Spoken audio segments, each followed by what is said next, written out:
বিসমিল্লাহির রহমানির রহিম। ইযা জাআ নাসরুল্লাহি ওয়াল ফাth ওয়া রাআইতান নাসা ইয়াদখুলুনা ফি দীনিল্লাহি আফওয়াজা ফাসাব্বিহ বিহামদি রাব্বিকা ওয়াস্তাগফিরহু ইন্নাহু কানা তাওয়াবা। ইন্নাল্লাহা ওয়া মালাইকাতাহু ইউসাল্লুনা আলান নাবী ইয়া আইয়ুহাল্লাযীনা আমানু সাল্লু আলাইহি ওয়া সাল্লিমু তাসলিমা। সবাই আমার সাথে দরুদ ইব্রাহিম পড়েন। আল্লাহুম্মা সাল্লি আলা মুহাম্মাদ ওয়া আলা আলি মুহাম্মাদ কামা সাল্লাইতা আলা ইব্রাহিম ওয়া আলা আলি ইব্রাহিম ইন্নাকা হামিদুম মাজিদ। আল্লাহুম্মা বারিক আলা মুহাম্মাদ ওয়া আলা আলি মুহাম্মাদ কামা বারাকতা আলা ইব্রাহিম ওয়া আলা আলি ইব্রাহিম ইন্নাকা হামিদুম মাজিদ। সুন্নাত নয় শুধু দাওয়াতের মেহমান, সুন্নাত নয় শুধু খাওয়া শেষে মধুপান, আরো কিছু সুন্নাত আছে তুমি জানো কি? জানলেও জীবনে কখনো তা মানো কি? সুন্নাত শুধু নয় মাজলুম সহায়ক, সুন্নাত উহুদের জালিমের প্রতিরোধ। সুন্নাত শুধু নয় নির্জন ধ্যানে যাওয়া, আরো সুন্নাত হলো পাথরের আঘাত খাওয়া। মহব্বতে তার সুদিনের সাথী তুমি, দুরুদিনেও তার পাশে থাকো কি? আরো কিছু সুন্নাত আছে তুমি জানো কি? জানলেও জীবনে কখনো তা মানো কি? সুন্নাত কোরআনে সমাজ নির্মাণে বহির সকল পথ মারিয়ে চলা। সুন্নাত দাওয়াতে দিনের পাশাপাশি ইসলাম রক্ষায় হাতে তলোয়ার তোলা। আরো কিছু সুন্নাত আছে তুমি জানো কি? জানলেও জীবনে কখনো তা মানো কি? সুন্নাত শুধু নয় নমনীয় আলাপন, আরো সুন্নাত হলো হুঙ্কার গর্জন। সুন্নাত শুধু নয় মেষ চড়াতে যাওয়া, আরো সুন্নাত হলো রাষ্ট্র ন্যায় হওয়া। মহব্বতে তার খালিদ উমর আলী আবু বকরের মতো পাশে থাকো কি? আরো কিছু সুন্নাত আছে তুমি জানো কি? জানলেও জীবনে কখনো তা মানো কি? আলহামদুলিল্লাহ। ঐতিহ্যবাহী নওগাঁ জেলা সদর থানা মাতাসাগর ফুটবল মাঠে ৮ম তম অধিবেশন 2 দিন ব্যাপী তাফসীরুল কোরআন মাহফিল। আজকের মাহফিলের সম্মানিত সভাপতি জনাব মাওলানা মোহাম্মদ মামুনুর রশিদ, সুফার মাতাসাগর ইয়ারউদ্দিন ইসলামিয়া দাখিল মাদ্রাসা। আজকের মাহফিলের সম্মানিত চিফ গেস্ট জনাব মোহাম্মদ এনামুল হক, নির্বাহী পরিচালক বলাকা ক্লিনিক অ্যান্ড ডায়াগনস্টিক সহ আজকের মাহফিলের সম্মানিত অতিথিবৃন্দ, মাহফিলের আয়োজন করেছেন যে যুবক ভাইয়েরা, আমার সামনে বসে আছেন যারা দিনদার কোরআন পাগল ইসলাম প্রেমিক তৌহিদি জনতা, পর্দার আড়ালে বসে আছেন সম্মানিত অবলা সরলা মা এবং বোনেরা, সকলের জন্য দোয়া করছে এভাবে আল্লাহ সুবহানাহু ওয়া তাআলা আজকের মাহফিলে আমাদেরকে যেমনভাবে একত্রিত করেছেন এভাবেই জান্নাতুল ফেরদাউসেও একসঙ্গে বসবাসের জন্য কবুল করুন, সকলে বলেন আমিন।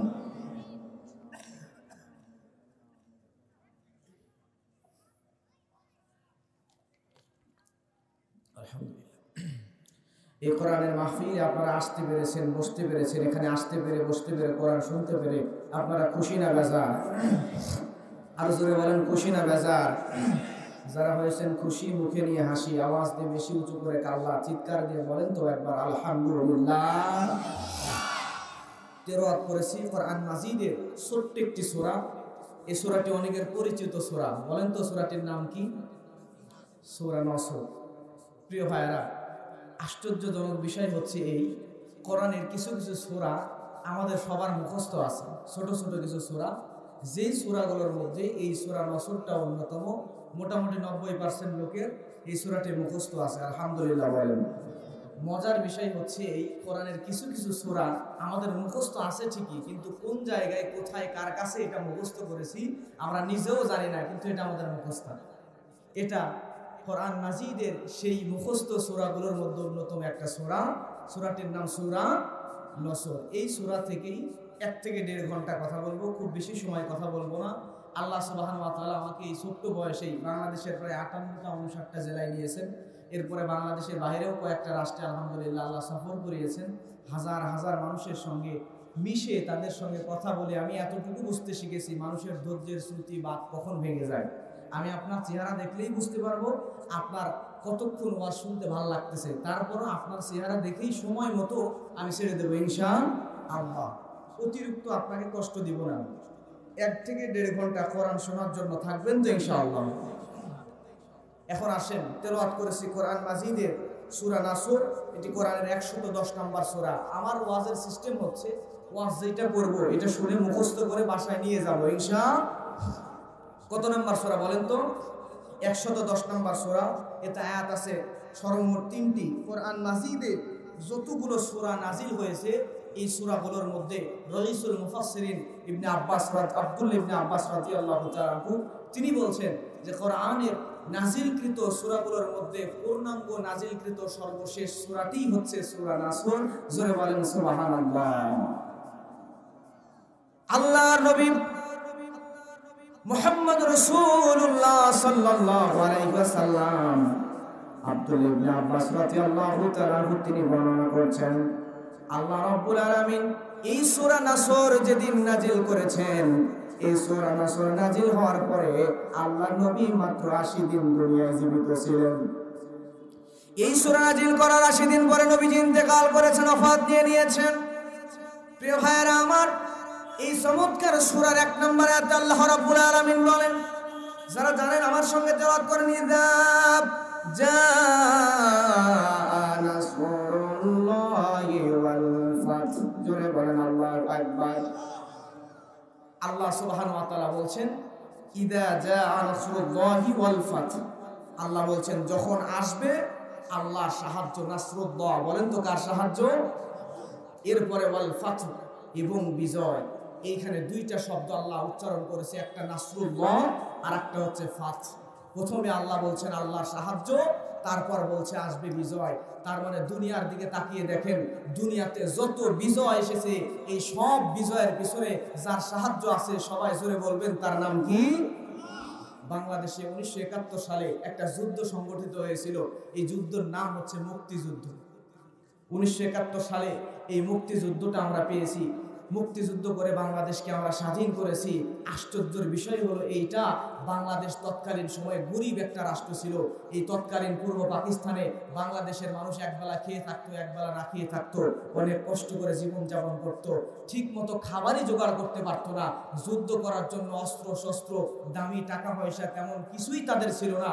কিন্তু তৎকালীন সময়ে তৎকালীন বিশ্বের শক্তিশালী রাষ্ট্র ছিল পশ্চিম পাকিস্তান। যেই পাকিস্তানের কাছে এখন আছে পারমাণবিক বোমা, তৎকালীন সময়ে ছিল অত্যাধুনিক অস্ত্রে শস্ত্রে সজ্জিত সেনাবাহিনী। এই সেনাবাহিনী ছিল, টাকা পয়সা ছিল, ক্ষমতা পাওয়ার সব ছিল। থাকার পরও দীর্ঘ 9 মাস রক্ত হয়ে যুদ্ধের পরে আল্লাহ সুবহানাহু ওয়া তাআলা ওই শক্তিধর ক্ষমতাশীল পাকিস্তানের কাছে এই ছোট্ট গরিব বাংলাদেশটাকে বিজয় দান করেছে। তার মানে বোঝা যাচ্ছে ওই পাকিস্তানের মতো পরাশক্তি শক্তিশালী রাষ্ট্রের কাছে বাংলাদেশ 9 মাস কেন 9 বছর যুদ্ধ করেও বিজয় আনতে পারতো না, যদি না এই যুদ্ধের মধ্যে আল্লাহর সাহায্য এই বাঙালিদের উপর না থাকতো। জোরে বলেন ঠিক কিনা? তার মানে এই জায়গায় আল্লাহ বলছেন ইদা জাআ নাসরুল্লাহি ওয়াল ফাতহ, আল্লাহর সাহায্য যখন আসবে তারপরেই দিবেন আল্লাহ বিজয়। ওই মুক্তিযুদ্ধে আমাদের উপর আল্লাহর সাহায্য ছিল, বিদায় আমরা পেয়েছি বিজয়। এখন বলেন তো, আল্লাহ সাহায্য করে আমাদেরকে যদি কোনো জিনিস দেয় তাহলে আল্লাহর শুকরিয়া আদায় করার দরকার আছে না নাই? এখন বলেন, আমাদের বিজয় দিবস কত তারিখে? 16 ডিসেম্বর। স্বাধীনতা দিবস কত তারিখে? 26শে মার্চ। তাহলে আমাদেরকে বিজয় দিলেন যিনি, সহযোগিতা করলেন যিনি, তার নাম জোরে বলেন তো কি? আরো জোরে, জোরে বলো না, জোরে বলেন তো কি? আল্লাহ দিলেন সাহায্য। আল্লাহর সাহায্য পাওয়ার পরে আমরা বিজয় আনলাম, বাংলাদেশকে স্বাধীন করলাম। স্বাধীন করার পরে বিজয় দিবস পেলাম, স্বাধীনতা দিবস পেলাম। ওই বিজয় দিবসের দিনে, স্বাধীনতা দিবসের দিনে আমাদের উচিত ছিল বাংলাদেশের জন্য যারা রক্ত দিয়েছে, জীবন দিয়ে শহীদ হয়ে গিয়েছে, ওই শহীদদের আত্মার মাগফিরাত কামনায় নামাজ আদায় করে, জিকির করে, আল্লাহর তাসবিহ পাঠ করে তাদের জন্য দোয়া করা। এবং আল্লাহ আমাদেরকে বাংলাদেশ দিয়েছেন, স্বাধীন বাংলাদেশ, এজন্য আল্লাহর শুকরিয়া আদায় করে বেশি বেশি দোয়া ওয়াজ মাহফিলের আয়োজন করার দরকার ছিল। কথা বলেন ঠিক কিনা? কিন্তু আমরা হলাম অস্বীকার, আল্লাহর সাহায্যকে অস্বীকারী বান্দা, কৃতজ্ঞ বান্দা, কৃতজ্ঞতা স্বীকার করতে চাই না। আল্লাহ দিলেন সাহায্য, পেলাম আমরা বিজয়। সেই বিজয়ের দিনে নামাজ রোজা ইবাদত বান্দেগি বাদ দিয়া, আল্লাহর প্রশংসা করা বাদ দিয়া, বিজয় দিবসের দিনে আর স্বাধীনতা দিবসের দিনে বক্স এনে হিন্দি গান দেয়া বাংলাদেশটাকে কলুষিত করে ফেলছি, অপবিত্র করে ফেলছি। ধরে বলেন ঠিক কিনা? তাহলে আল্লাহ দিলেন বিজয়, এজন্য যেদিন আল্লাহ বিজয় দিয়েছেন এই বিজয়ের দিনে আমরা হিন্দি গান দিয়া আর বাংলাদেশটাকে কলুষিত করব না। ওই বিজয় দিবসের দিনে, স্বাধীনতা দিবসের দিনে বেশি বেশি ওয়াজ মাহফিলের আয়োজন করে, দোয়া মাহফিলের আয়োজন করে, শহীদদের আত্মার মাগফিরাতের জন্য দোয়ার আয়োজন করব, নফল সালাত আদায় করব। জোরে বলেন ইনশাআল্লাহ। বর্তমান বিশ্বে একটা দেশ বড়ই নির্যাতিত, দেশটার নাম হচ্ছে ফিলিস্তিন। জোরে বলবেন বিবেকবান মানুষ। আমি জানি আপনাদের এলাকা শহরতলি হলেও, গ্রাম অঞ্চল হলেও এখন আর গ্রামের মানুষ অশিক্ষিত নাই, বেশিরভাগ মানুষ এডুকেটেড হয়ে গিয়েছে, বেশিরভাগ মানুষ স্মার্ট শিক্ষিত হয়ে গিয়েছে। এজন্য আলহামদুলিল্লাহ শুধু বাংলাদেশের এই এলাকার এই ইউনিয়নের খবর নয়, আমি মনে করি গোটা বিশ্বের খবর এই এলাকার মানুষদের কানের কাছেও পৌঁছায়। কথা বলেন ঠিক কিনা? ফিলিস্তিনের ওপর বর্তমান বিশ্বের পরাশক্তি আমেরিকার অধীনস্থ এই দেশটা, তার নাম হচ্ছে ইসরায়েল, অবৈধ রাষ্ট্র ইসরায়েল। আজকে ফিলিস্তিনের উপর যেভাবে নির্মম নির্যাতন চালাচ্ছে, এই ফিলিস্তিনের নিরীহ মুসলমানদের বিজয়ের জন্য আল্লাহর কাছে দোয়া করার দরকার। জোরে বলেন আছে না নাই? আমরা বিশ্বাস করি এই ফিলিস্তিনকেও আল্লাহ সুবহানাহু ওয়া তাআলা বিজয় দেবেনই, কিন্তু বিজয়ের আগে আল্লাহর সাহায্য পেতে হবে। আল্লাহর সাহায্যের জন্য তাম পৃথিবীর মুসলমানদেরকে ওই ফিলিস্তিনের মুসলমানদের জন্য দোয়া করতে হবে। জোরে বলেন ঠিক কিনা? আজকে এই ফিলিস্তিনের জন্য আমরা দোয়া করছি। বলতে পারেন হুজুর, আমরা তো বাংলাদেশের মানুষ, বাংলাদেশ নিয়ে চিন্তা ভাবনা করব, ফিলিস্তিন বাহিরের রাষ্ট্র, তাদের জন্য কেন চিন্তা ভাবনা করব? প্রিয় ভাইরা, এইটা হচ্ছে কোরআন। এই কোরআন নাজিল হয়েছে বিশ্ব নবী জনাব মুহাম্মদ রাসূলুল্লাহ সাল্লাল্লাহু আলাইহি ওয়াসাল্লামের উপর। এই কোরআনের উপর, কোরআন নাজিল হয়েছে নবীর উপর। এই নবীর সাথে শুধু নয়, বরং বর্তমান পৃথিবীতে, এই পৃথিবীর মধ্যে আল্লাহ সুবহানাহু ওয়া তাআলা 1,24,000 পয়গম্বর পাঠিয়েছেন। এই পয়গম্বর নবীগুলোর মধ্যে একজন দুইজন নয়, হাজার হাজার নবীর সঙ্গে সরাসরি এই ফিলিস্তিনের একটা যোগসূত্র আছে। জোরে বলেন সুবহানাল্লাহ। শুধু তাই নয়, হযরত ইব্রাহিম আলাইহিস সালাম থেকে শুরু করে নিয়ে হযরত ঈসা আলাইহিস সালাম পর্যন্ত যত নবী আল্লাহ সুবহানাহু ওয়া তাআলা দুনিয়াতে দিয়েছেন, এই প্রত্যেকটা নবীর সঙ্গে এই বাইতুল মুকাদ্দাস আর ফিলিস্তিন রাষ্ট্রের একটা যোগসূত্র সম্পর্ক আছে। জোরে বলবেন না সুবহানাল্লাহ। শুধু তাই নয়, আমাদের কলিজার টুকরা নবী মুহাম্মদ রাসূলুল্লাহ সাল্লাল্লাহু আলাইহি ওয়াসাল্লামের সঙ্গে সরাসরি ফিলিস্তিনের একটা সম্পর্ক আছে, বাইতুল মুকাদ্দাস আল আকসা মসজিদের একটা সম্পর্ক আছে। আল্লাহ সুবহানাহু ওয়া তাআলা সূরা বনী ইসরাঈলের মধ্যে বলছেন, সুবহানাল্লাযী আসরা বিআবদিহি লাইলাম মিনাল মাসজিদিল হারাম ইলাল মাসজিদিল আকসাল্লাযী বারাকনা হাওলাহু লিনুরিয়াহু মিন আয়াতিনা ইন্নাহু হুয়াস সামিউল বাসীর। জোরে বলেন আল্লাহু আকবার। আল্লাহ রাব্বুল আলামিন বলেন, মহান আল্লাহ রাব্বুল আলামিন তার বান্দা অর্থাৎ মুহাম্মদ রাসূলুল্লাহ সাল্লাল্লাহু আলাইহি ওয়াসাল্লামকে রাতের বেলায় মসজিদে হারাম থেকে শুরু করে নিয়া মসজিদে আকসা পর্যন্ত ভ্রমণ করিয়েছেন। যে মসজিদে আকসার চারিদিকে আল্লাহ রাব্বুল আলামিন বারাকনা বরকত দিয়ে ভরপুর করে দিয়ে রেখেছেন। সুবহানাল্লাহ। আল্লাহর নবী যেদিন মিরাজে গমন করবেন, বিশ্ব নবীকে আল্লাহ রাব্বুল আলামিন ওই বাইতুল মুকাদ্দাস আল আকসা মসজিদে নিয়ে গেলেন। ওই মসজিদে নিয়ে যাওয়ার পরে আমার নবীকে আল্লাহ রাব্বুল আলামিন ওই মসজিদ ভ্রমণ করালেন। রাতের বেলায় আল্লাহর নবী ওই মসজিদের মধ্যে নেমে নফল সালাত আদায় করলেন, নামাজের ইমামতিও করলেন। শুধু তাই নয় প্রিয় ভাইয়েরা আমার, আল্লাহর নবী যখন মদিনায় চলে গেলেন, মদিনায় যাওয়ার পরে মদিনার মধ্যে নবী আমার একদিন দুই দিন নয় 17 মাস পর্যন্ত প্রথমে আল্লাহর নবী আল আকসা মসজিদের দিকে মুখ করে সালাত আদায় করেছেন। সুবহানাল্লাহ। 17 মাস পর্যন্ত আল্লাহর নবী আল আকসা মসজিদের দিকে মুখ করে নামাজ আদায় করেছেন। তারপরে আমি কিছুদিন আগে উমরা করতে গিয়েছিলাম। যারা উমরায় গিয়েছেন, হজে গিয়েছেন, তারা ভালো জানেন ওই কাবার মধ্যে, ওই মক্কার মধ্যে মসজিদে কিবলাতাইন নামক একটা মসজিদ আছে, যেখানে কিবলা পরিবর্তন হয়েছিল। প্রিয় ভাইরা আমার, আল্লাহর নবী কিবলা পরিবর্তন হওয়া পর্যন্ত আল আকসা মসজিদের দিকে মুখ করে সালাত আদায় করেছিলেন। আল্লাহর নবীর সময় নবী আমার চিন্তা ভাবনা করেছিলেন এই আল আকসা মসজিদ আমি বিজয় করব। কিন্তু নবীর জীবনের শেষের দিকে সময় যখন চলে আসলো, আল্লাহর নবীর ওফা ইন্তেকাল হয়ে গেল, নবী আমার আল আকসা মসজিদ ফিলিস্তিনকে বিজয় করতে পারলেন না। কিছুদিন পার হয়ে গেল, আল্লাহর নবীর জামানার পরে হযরত আবু বকর রাদিয়াল্লাহু তাআলা আনহুর জামানা চলে আসলো। আবু বকর রাদিয়াল্লাহু তাআলা আনহু তিনি চিন্তা ভাবনা করলেন আল আকসা মসজিদকে বিজয় করবে। বর্তমান সময়ে পৃথিবীর পরাশক্তির নাম হচ্ছে আমেরিকা। কি নাম বলেন তো? আমেরিকা। কিন্তু তৎকালীন সময়ে আল্লাহর নবীর জামানায় পৃথিবীর পরাশক্তি ছিল রোম। এই রোমকরা তামাম পৃথিবীর উপর তারা কলকাঠি নাড়াতো। আল্লাহর নবীর জামানা চলে গেল, আবু বকরের জামানা চলে আসলো। তিনিও চিন্তা করলেন আল আকসার বাইতুল মুকাদ্দাস বিজয় করবেন। কিন্তু আল্লাহর নবীর জামানার পরে আবু বকরের জামানার সময় দুইটা ফিতনা মাথা চাড়া দিয়ে উঠল। একটা ফিতনা হলো আবু বকরের জামানায় কিছু কিছু মুনাফিক নামধারী মানুষ, যাদের স্থান হলো ইন্নাল মুনাফিকিনা ফিদ দারকিল আসফালি মিনান নার, যাদের স্থান হলো জাহান্নামের সর্বনিম্ন স্তরে, তারা আবু বকরের সামনে এসে বলল, আবু বকর আমরা যাকাত দিতে পারবো না। আল্লাহর নবীর সাহাবী আবু বকর এই লোকেদের বিরুদ্ধে যুদ্ধ ঘোষণা করে দিল। আর একটা ফিতনা মাথা চাড়া দিয়ে উঠল। এই ফিতনাটা হলো তৎকালীন সময়ে ভণ্ড নবীর আবির্ভাব হলো, যার নাম হলো মুসাইলামাতুল কাযযাব। এই মুসাইলামাতুল কাযযাবের অনুসারী আর যাকাত দানে অস্বীকৃতকারীদের সঙ্গে হযরত আবু বকর যখন যুদ্ধ ঘোষণা করে দিল, যুদ্ধ ঘোষণা করে দেওয়ার পরে তাদের বিরুদ্ধে যুদ্ধ করতে করতে করতে করতে আবু বকরের জামানা চলে গেল। তিনিও ফিলিস্তিন বিজয় করতে পারলেন না, আল আকসা মসজিদ বিজয় করতে পারলেন না।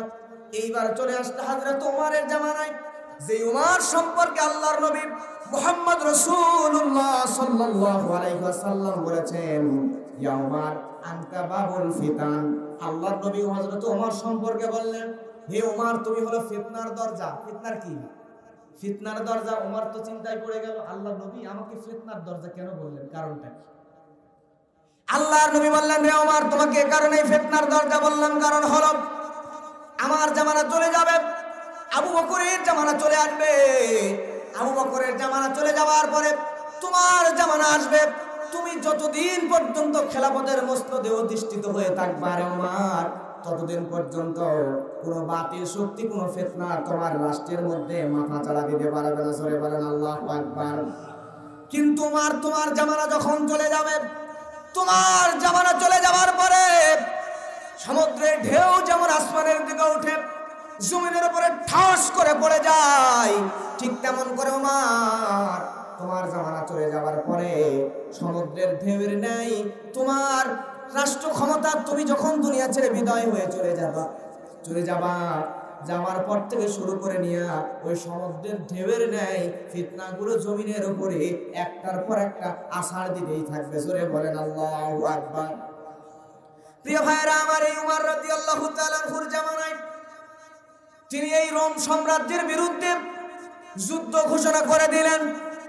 রোম সাম্রাজ্য তখন ফিলিস্তিন দখল করে রেখেছিল, আর আল আকসা মসজিদ ওই খ্রিস্টানরা দখল করে রেখেছিল।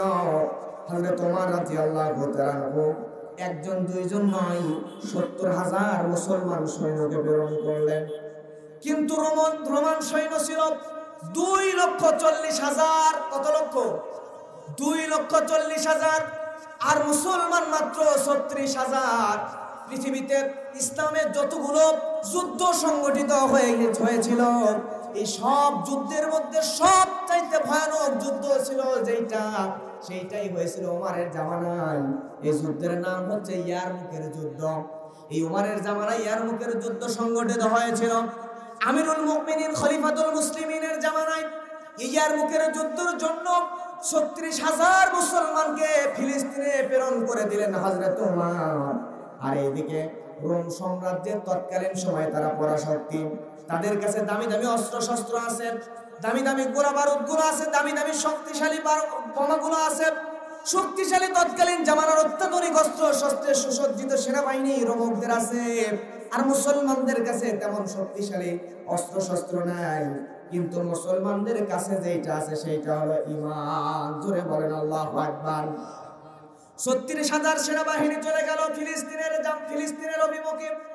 ফিলিস্তিনে চলে যাওয়ার পরে যখন 2,40,000 রোমকের বিশাল বড় বাহিনী তারা দেখতে পেল, একজন মুসলমান বলেই ফেললো, হায় আল্লাহ, এত বেশি রোমান আর আমরা অল্প কিছু মুসলমান। এই কথা শোনার পরে মুসলমানদের সঙ্গে ছিল বীর খালিদ বিন ওয়ালিদ। খালিদ বিন ওয়ালিদ ধমক দিয়ে বলে দিল, রে মুসলমানেরা, তোমরা এগুলো বলবে না, বরং তোমরা বলো এত বেশি মুসলমান আর অল্প কিছু রোমক। জোরে জোরে বলেন না সুবহানাল্লাহ। প্রিয় ভাইরা আমার, যুদ্ধ শুরু হয়ে গেল। একদিন দুই দিন নয়, দেখেন তো তাহলে 2,40,000 বিরুদ্ধে মাত্র কত হাজার? 36,000। যুদ্ধ কম ভয়ানক নাকি বেশি ভয়ানক? বিরাট ভয়ানক যুদ্ধ শুরু হয়ে গেল। তাদের কাছে তেমন অস্ত্র শস্ত্র না থাকলেও তাদের মাথার মধ্যে আল্লাহ রাব্বুল আলামিন শক্তিশালী তাদের কলিজার মধ্যে ঈমান ঢুকায়া দিয়েছিল। জোরে বলেন সুবহানাল্লাহ। আজকে আমাদের সমাজে এক শ্রেণীর মানুষ, কিছু আলেম বলে সমানে সমানে ছাড়া জিহাদ জায়েজ না, আছে না নাই?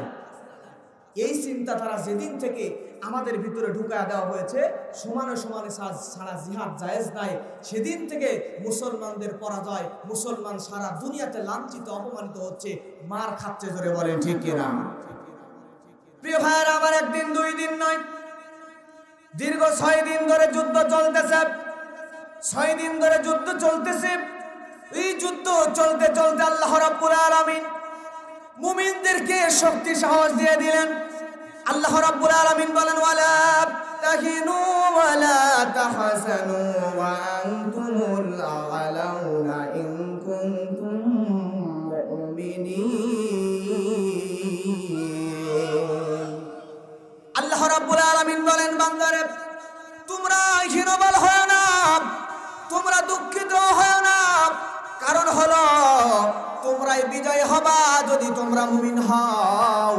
তার মানে আমরা যদি মুমিন বান্দা হই, আল্লাহ রাব্বুল আলামিন আমাদেরকে বিজয় দান করবে। কথা বলেন ঠিক কিনা? মাত্র 36,000 মুসলমান 2,40,000 2,40,000 রোম সৈন্যের বিরুদ্ধে যুদ্ধ চলতেছে। ভয়ানক যুদ্ধ করতে করতে 6 দিন পার হয়ে গেল। 6 দিনে মাত্র 3,000 মুসলমান সৈনিক শহীদ হয়ে গেল। কয় হাজার? মাত্র 3,000 মুসলমান শহীদ হয়ে গেল। আরো 33,000 আছে, কিন্তু কাফের বেঈমানকে মুসলমানেরা এত বেশি কচু কাটা করে ফেলেছে, যার কারণে একজন দুইজন নয়, মাত্র 3,000 মুসলমান শহীদ হলো। আর কাফেরেরা 6 দিনের যুদ্ধে 1,20,000 কাফের বেঈমান দুনিয়া থেকে বিদায় হয়ে গিয়েছে। সুবহানাল্লাহ। এইবার বাকি থাকলো কত? 2,40,000 মধ্যে 1,40,000 শেষ, কচু কাটা করে ফেলছে। থাকলো 1,20,000। এই 1,20,000 চিন্তা করে আজকে যদি এই জায়গার আর কিছুক্ষণ আমরা দেরি করি, তাহলে আমাদেরকেও কচু কাটা করবে। অতএব আর দাঁড়ায় লাভ নেই, দিছে বদ্ধ। ফিলিস্তিন সাইরা আবার রোম, তাদের রোমক সৈনিকরা, তার সৈনিকরা তাদের দেশের দিকে পালানো শুরু করছে। এইবার মুসলমানেরা, প্রিয় ভাইয়েরা আমার, লক্ষ্য করেন, মুসলমান ওই সৈনিকদের মধ্যে একজন দুইজন নয়, আল্লাহর নবীর 4,000, সরাসরি 4,000 সাহাবী। আল্লাহর নবীর 4,000 সাহাবী ছিল মুসলমান সৈন্যদের মধ্যে। এই 4,000 সৈন্য মুসলমান সাহাবী সব আরো হাজার হাজার সৈনিকেরা পুরা বাইতুল মুকাদ্দাস আল আকসা মসজিদকে ঘিরে নিল। তৎকালীন সময়ে আল আকসা মসজিদের মধ্যে খ্রিস্টানদের গির্জা ছিল। খ্রিস্টানরা এই মসজিদের মধ্যে তাদের উপাসনা করত। এইবার তার খ্রিস্টানরা ওই মসজিদের মধ্যে খ্রিস্টানদের পাদ্রী বসা ছিল। মুসলমানরা মসজিদের কাছে গেল, মসজিদের ভিতরে ঢুকলো না, গেটে দাঁড়ালো। দাঁড়ানোর পরে সুফরানিয়াস নামক পাদ্রীর কাছে একটা চিঠি পাঠিয়ে দিল। চিঠি দেওয়ার পরে এই মুসলমান সৈনিকরা বলল, সুফরানিয়াস শুনে নাও, আমরা হলাম মুসলমান, আমরা এই পুরা ফিলিস্তিনকে বিজয় করে নিয়েছি, আমরা এই আল আকসা মসজিদকেও চারিদিক থেকে ঘিরে নিয়েছি। অতএব তোমরা এই মুহূর্তে ওই বাইতুল মুকাদ্দাস মসজিদের ভিতর থেকে এই মুহূর্তে তোমরা বের হয়ে যাও। এই মুহূর্তে বের হয়ে তোমরা নিরাপদ দূরত্বে চলে যাও, আমরা তোমাদেরকে কিচ্ছু বলবো না, তোমরা একা একা মসজিদ থেকে বের হয়ে চলে যাও। প্রিয় ভাইয়েরা আমার, লক্ষ্য করেন মুসলমানদের আদর্শ কেমন। আজকে ওই ফিলিস্তিনের দিকে তাকায় দেখেন, মুসলমান শিশুরা, মুসলমান নারীরা, মুসলমান পুরুষরাই ফিলিস্তিনের আল আকসা মসজিদের মধ্যে যখন নামাজ আদায় করে, তখন ওই খ্রিস্টান ইহুদিরা, ওই বদমাইশ সন্ত্রাসী ইহুদিরা তারা মুসলমানদেরকে গুলি করে পাখির মতো হত্যা করে। শুধু তাই নয়, নারীদেরকে পর্যন্ত পা দিয়া, বুট দিয়া, জুতা দিয়া, পিটা পিটা, লাঠি দিয়া দিয়া মসজিদ থেকে টেনে হিসড়ে বের করে ফেলা দেয়। জোরে বলেন ঠিক কিনা? ওই অসভ্য জাতি ইহুদিরা মুসলমানদেরকে পিটা পিটা এই 2023-24 সালে পিটা পিটা বের করে দিচ্ছে। মসজিদের নামাজ পর্যন্ত আদায় করতে দেয় না, ভালো করে কথাও বলে না। আর আল্লাহর নবীর সাহাবী ওমরের জামানায় যখন ফিলিস্তিন সহ পুরা রাষ্ট্র দখল করে ফেললো মুসলমানেরা, যখন আল আকসা মসজিদ দখল করে ফেললো, তখন ওই খ্রিস্টান পাদ্রী সুফরানিয়াসকে তারা ইচ্ছা করলে পিটা পিটা বের করে দিতে পারতো, কিন্তু সম্মান দেখায়া চিঠি দিয়া বলতেছে আপনারা মসজিদ থেকে বের হয়ে যান। মুসলমানদের সম্মান দেওয়ার বৈশিষ্ট্য, জোরে বলেন সুবহানাল্লাহ। সুফরানিয়াসের কাছে চিঠি দেওয়া হলো। চিঠি দেওয়ার পরে খ্রিস্টান পাদ্রী সুফরানিয়াস গেটে চলে আসলো।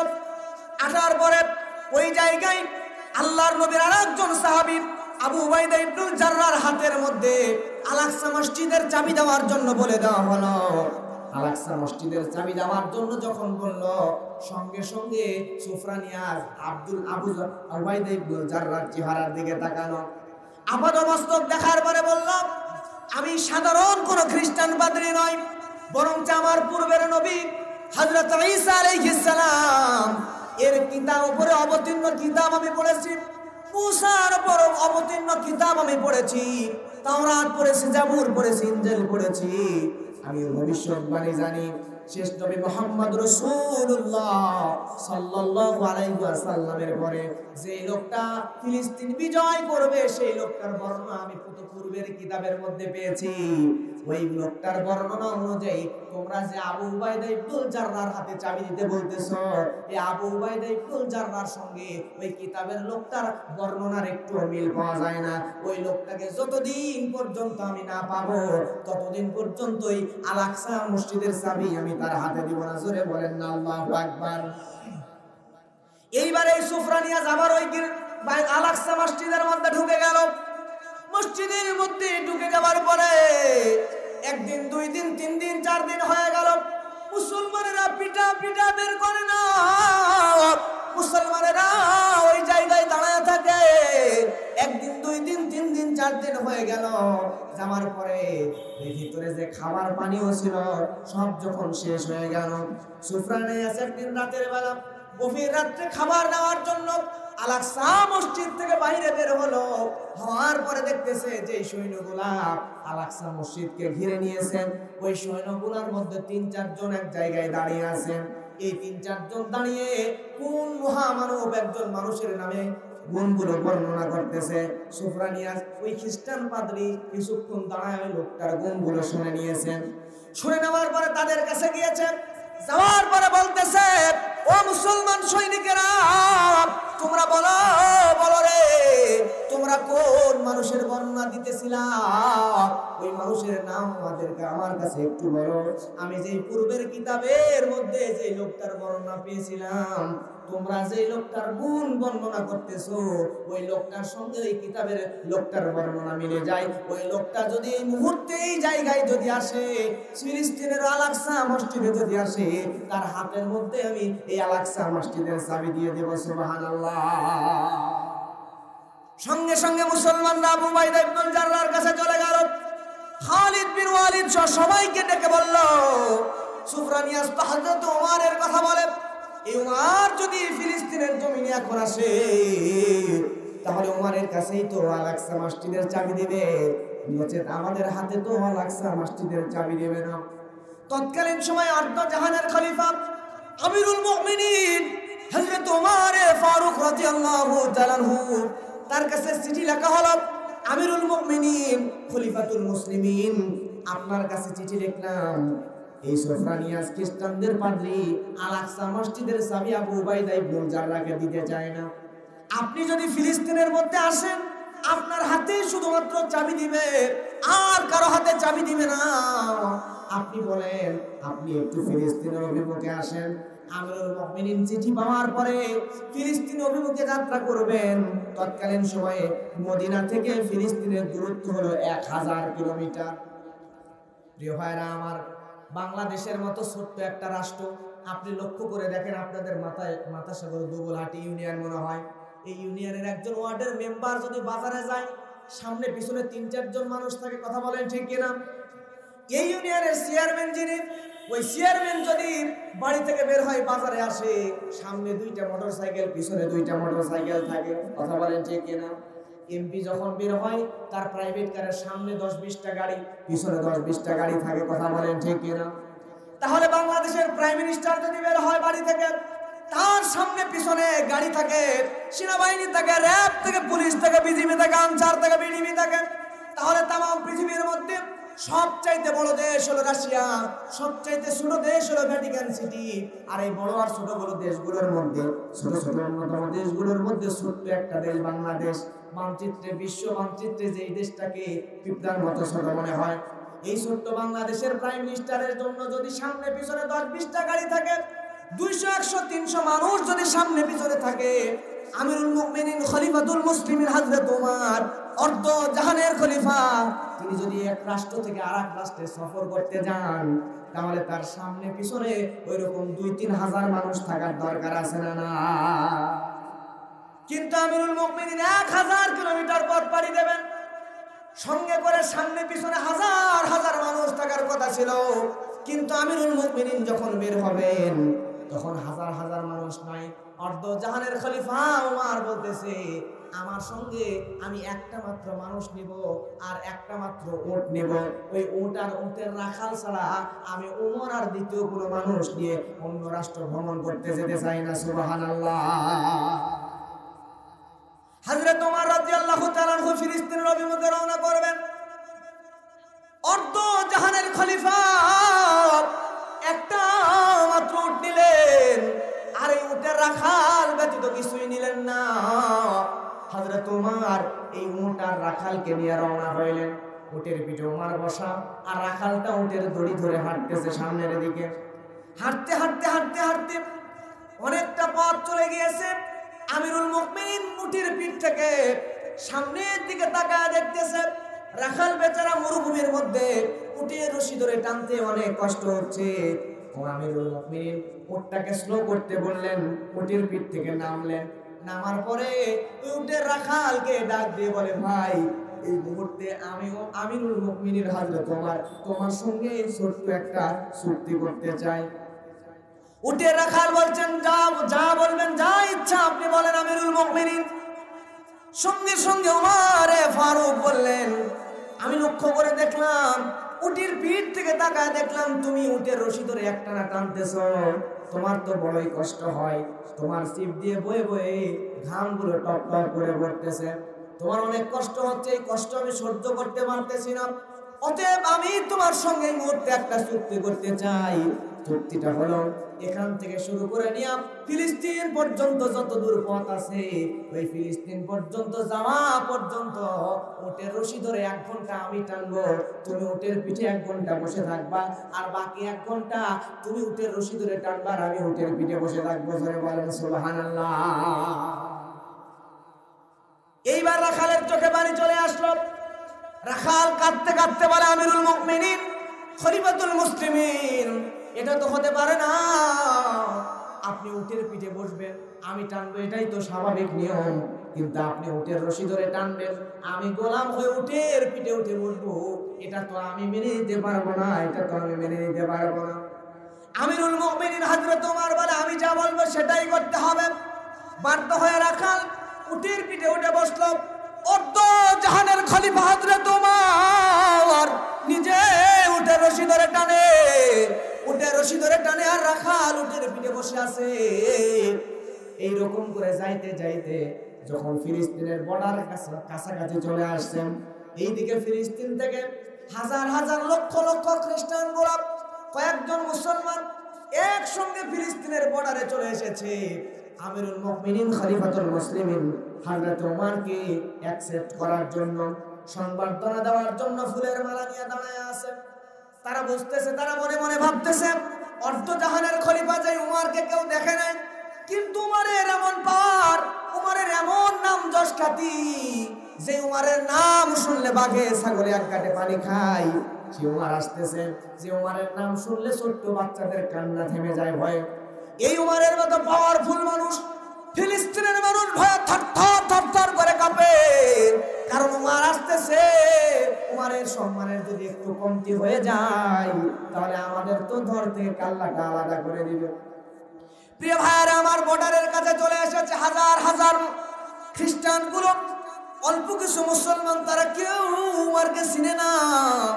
উমরকে সংবর্ধনা দেওয়ার জন্য চলে এসেছে।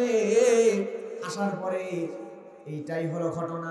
হযরত ওমর যখন ফিলিস্তিনের বর্ডারের কাছে চলে এসেছে, ওই 1 ঘন্টা রাখালের পালি পড়েছে উটের পিঠে বসার, আর ওমরের পালি পড়েছে উটের রশি ধরে টানা।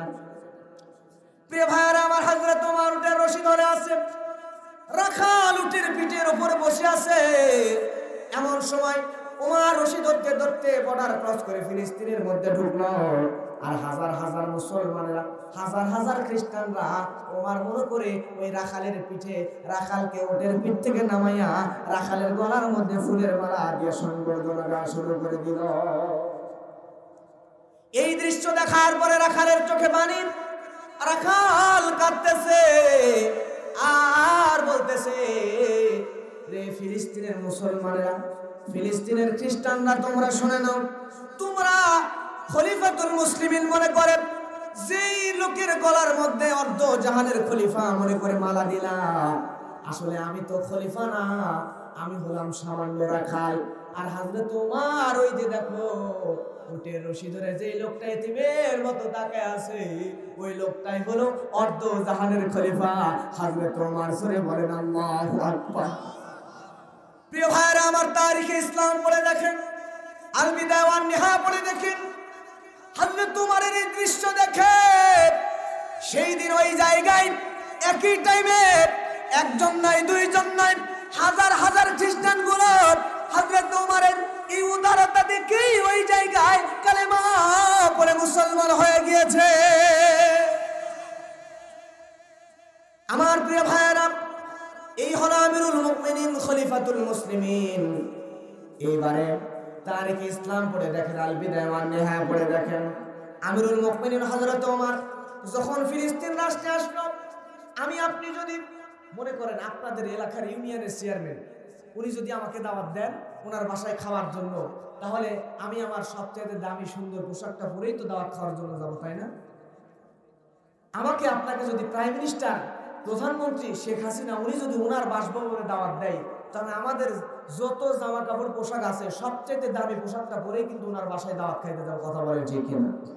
এখন আমিরুল মুমিনিন খলিফাতুল মুসলিমিন হযরত ওমর উনি যেদিন মদিনা থেকে রাষ্ট্রপ্রধান হয়ে ফিলিস্তিনে সফর করতে গিয়েছেন, ফিলিস্তিনে যখন সফর করতে যেদিন গেলেন, সেই দিন ওনার শরীরের মধ্যে যে জামা ছিল, তারিখে ইসলাম বলছে, আল বিদায়া ওয়ান নিহায়া বলছে, সেই দিন হযরত ওমরের শরীরের মধ্যে যেই পোশাক ছিল, সেই পোশাকের মধ্যে একটা নয়, দুইটা নয়, 17 জায়গায় ছেঁড়া ছিল, ছেঁড়াগুলো তালি দেওয়া ছিল।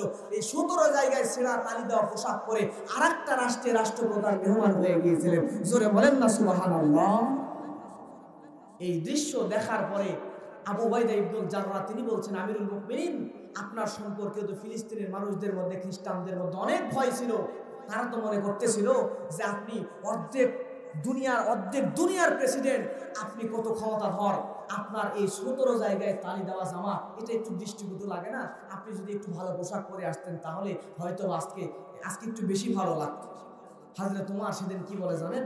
হযরত ওমর আবু উবাইদা ইবনুল জাররাহকে ডাক দিয়ে বলে, আবু উবাইদা ইবনুল জাররাহ, তুমি শুনে নাও, নাহনু কওমুন আযিল্লাহ, আমরা ছিলাম মরু আরবের নিকৃষ্ট জাতি, সেখান থেকে আল্লাহ সুবহানাহু ওয়া তাআলা আযযানাল্লাহু বিল ইসলাম নামক মহাশক্তি পাওয়ারফুল জিনিস দিয়া আমাদেরকে আল্লাহ সুবহানাহু ওয়া তাআলা সম্মানিত করেছেন। জোরে বলেন সুবহানাল্লাহ।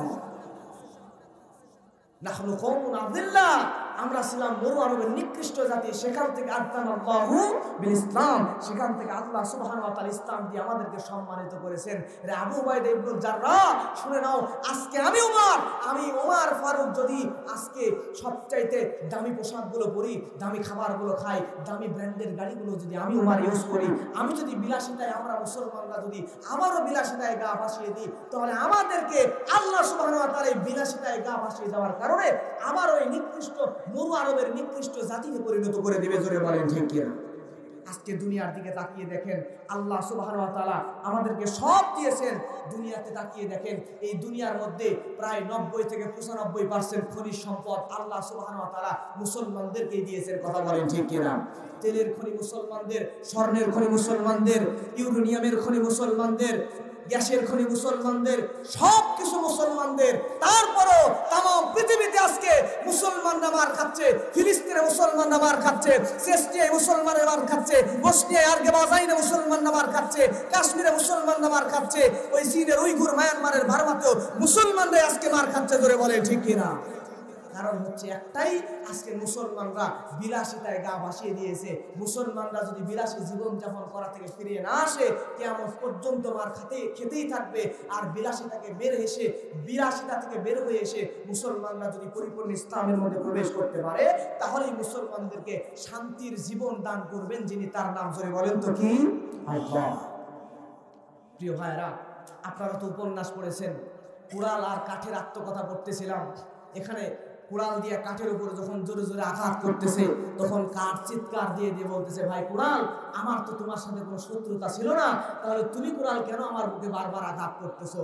কাঠ তখন বলতেছে, ভাই কুড়াল, আমি তোর পিছনে যদি কাঠ, তোরই জাত ভাই, ওই যে কাঠ যখন কথা বলছে কোরআন, তখন কাঠকে বলছে ভাই কাঠ শুনে নে, তোরই জাত ভাই বাঁশ যদি আমার পিছনে ঢুকে আমার সহযোগিতা না করতো, তাহলে আমি কোরআনের বাবার ক্ষমতা ছিল না, তুই কাঠের বুকে আমি আঘাত করে তোর কষ্ট দিয়ে কথা বলে ঠিক কিনা? ঠিক আজকে দুনিয়ার জমিনেও তাকায় দেখেন, আমাদের সব মুসলমানদের হওয়ার পরেও আজকে টাকার দিকে তাকায় দেখেন, কুয়েতের টাকার দাম সবচাইতে বেশি, মুসলমানদের সম্পদ আছে এত বেশি, তারপরে মুসলমানরা মার খাচ্ছে কিছু কিছু মুনাফিক দেশগুলোর কারণে কথা বলেন ঠিক কিনা? আজকে ফিলিস্তিনে এই মুসলমানদের উপর ওই অবৈধ রাষ্ট্র ইসরায়েলের এই সন্ত্রাসী ইহুদিরা কেমনে হামলা করে, হামলা করার পিছনে তারা যে জাহাজ উড়ায় নিয়ে ফিলিস্তিনের উপর গিয়ে বোমা বর্ষণ করছে, এই জাহাজ চলতে যে তেল লাগে, এই তেলগুলো মুসলমানদের দেশ থেকে এই টাকা দিয়ে কিনে নিয়েছে কথা বলেন ঠিক কিনা? ওই ইরানের কাছে, সৌদি আরবের কাছে, কুয়েতের কাছ থেকে ডলার দিয়ে টাকা পয়সা দিয়ে তেল কিনে আমাদের তেল দিয়া আমাদের উপরে বিমান উড়ায় আমাদেরই মুসলমান ভাইদের উপর বোমা বর্ষণ করতেছে কথা বলেন ঠিক কিনা? আজকে তারা আমাদের উপর বোমা বর্ষণ করে, আর তারা যে টাকা দিয়ে তেল কিনে নিয়ে যাচ্ছে, এই টাকা নিয়ে আমরা বিলাসী জীবন যাপন করাতে মেতে উঠেছি। আজকে অবাক হয়ে যাবেন, সৌদি আরবে যখন গেলাম, যাওয়ার পরে দেখলাম মোহাম্মদ বিন সালমান, যাকে সৌদি আরবের আরবিয়ানরা MBS বলে, মোহাম্মদ বিন সালমান বলে না, কারণ রাসূলের নামের সঙ্গে নাম, তাকে এতটাই ঘৃণা করে, তাকে বলে MBS, এমতে মোহাম্মদ বিতে বিন আর এসতে সালমান, আরবিয়ানরা এটা বলে। জিজ্ঞেস করলাম কেন? কারণ দেখেন 2016 সালে ফ্রান্সের প্যারিসে এই মোহাম্মদ বিন সালমান সে একটা বিলাসবহুল বাড়ি কিনেছিল, যেই বাড়িটার মূল্য ছিল 300 মিলিয়ন ইউরো, যেই টাকা দিয়ে কেনার পর থেকে আজ পর্যন্ত 2024 সাল পর্যন্ত ওই ফ্রান্সের প্যারিসের ওই বিলাসবহুল ফ্ল্যাটে মাত্র 2 থেকে 3 বার গিয়েছে। 300 মিলিয়ন ইউরো দিয়ে কেনার পরে মাত্র 2 থেকে 3 বার গিয়েছে। কেমন বিলাসী জীবন যাপন তাদের! সে একটা প্রাইভেট জেট কিনেছিল, পানি জাহাজ কিনেছিল, যেই পানি জাহাজ সমুদ্রের মধ্যে চলে, যেই পানি জাহাজের দাম $500 মিলিয়ন। এই টাকা দিয়া পানি জাহাজ কিনে সেই পানি জাহাজে ওঠারই সময় তার নাই। নাউজুবিল্লাহ বলবেন না? এমন বিলাসী জীবন যাপন করছি। শুধু তাই নয়, যুবকরা ভালো চেনেন একজন খেলোয়াড় যার ফ্যান ফলোয়ার বাংলাদেশে অনেক বেশি, নাম তার নেইমার, চেনেন তো? কিছুদিন আগে সৌদি আরবের আল হেলাল ক্লাব থেকে এই নেইমারকে ভাড়া করে নিয়ে গিয়েছিল। তাকে যে টাকা তার জন্য বেতন নির্ধারণ করা হয়েছে, এই টাকার মূল্য, আমি যখন উমরায় গিয়েছিলাম বাংলাদেশের, তাদের 1 রিয়াল নেওয়ার জন্য আমাকে প্রায় 35 টাকা 71 পয়সা গুনে দেওয়া লাগছে। তাহলে চিন্তা করেন 1 টাকার মূল্য, তাদের 1 রিয়ালের মূল্য কত বেশি। এই বাংলাদেশের টাকায় তার বেতন নির্ধারণ করা হয়েছে বাংলাদেশের টাকায়, যেটার মূল্য হবে প্রায় 18,500 কোটি টাকা। চোখে আমার পানি চলে আসলো।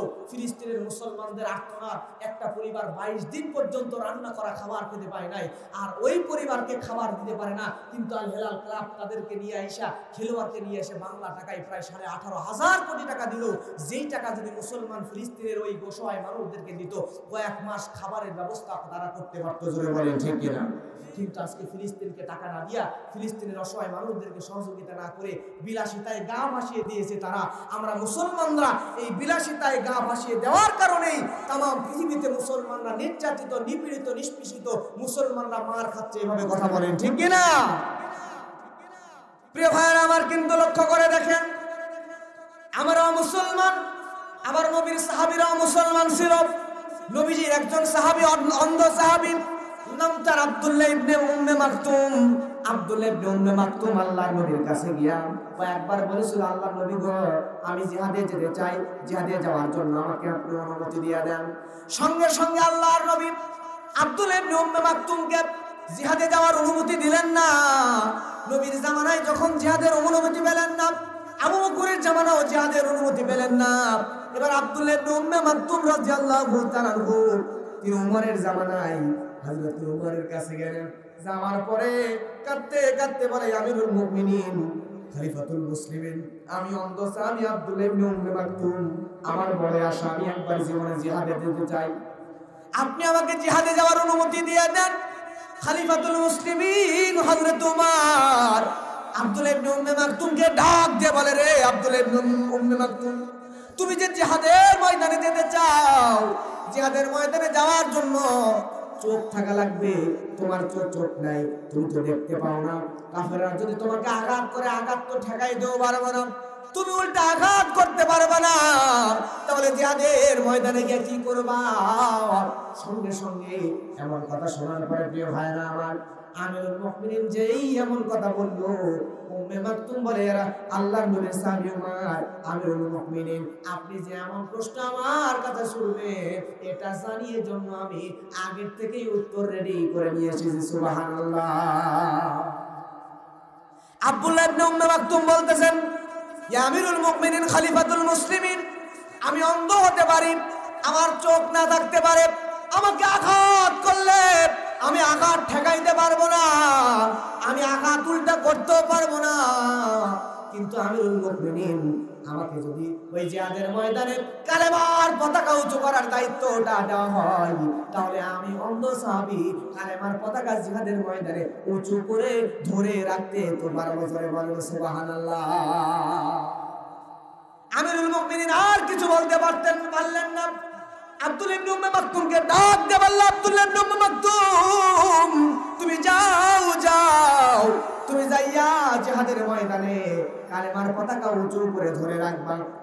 এইবার অন্ধ সাহাবী কালেমার পতাকা উঁচু করে জিহাদের ময়দানে ধরে আসে। এমন সময় কাফির বেঈমানেরা আব্দুল্লাহ ইবনে উম্মে মাকতুমকে লক্ষ্য করে দূর থেকে তীর ছোড়া শুরু করলো, বন্ধন খঞ্জরের আঘাত দিয়া সাজরা করে ফেলে দিল। আব্দুল্লাহ ইবনে উম্মে মাকতুম জমিনের মধ্যে পড়ে গেল, কিন্তু কালেমার পতাকা জমিনের মধ্যে পড়তে দিল না। সুবহানাল্লাহ।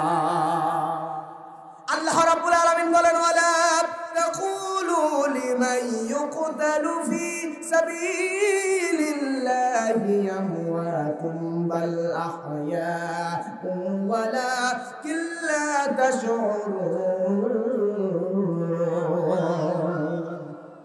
আল্লাহ রাব্বুল আলামিন বলেন, আল্লাহর পথে যারা নিহত হয় তাদেরকে তোমরা মৃত বলিও না, বরং তারা জীবিত, কিন্তু তোমরা তা জানো না। জোরে বলেন সুবহানাল্লাহ।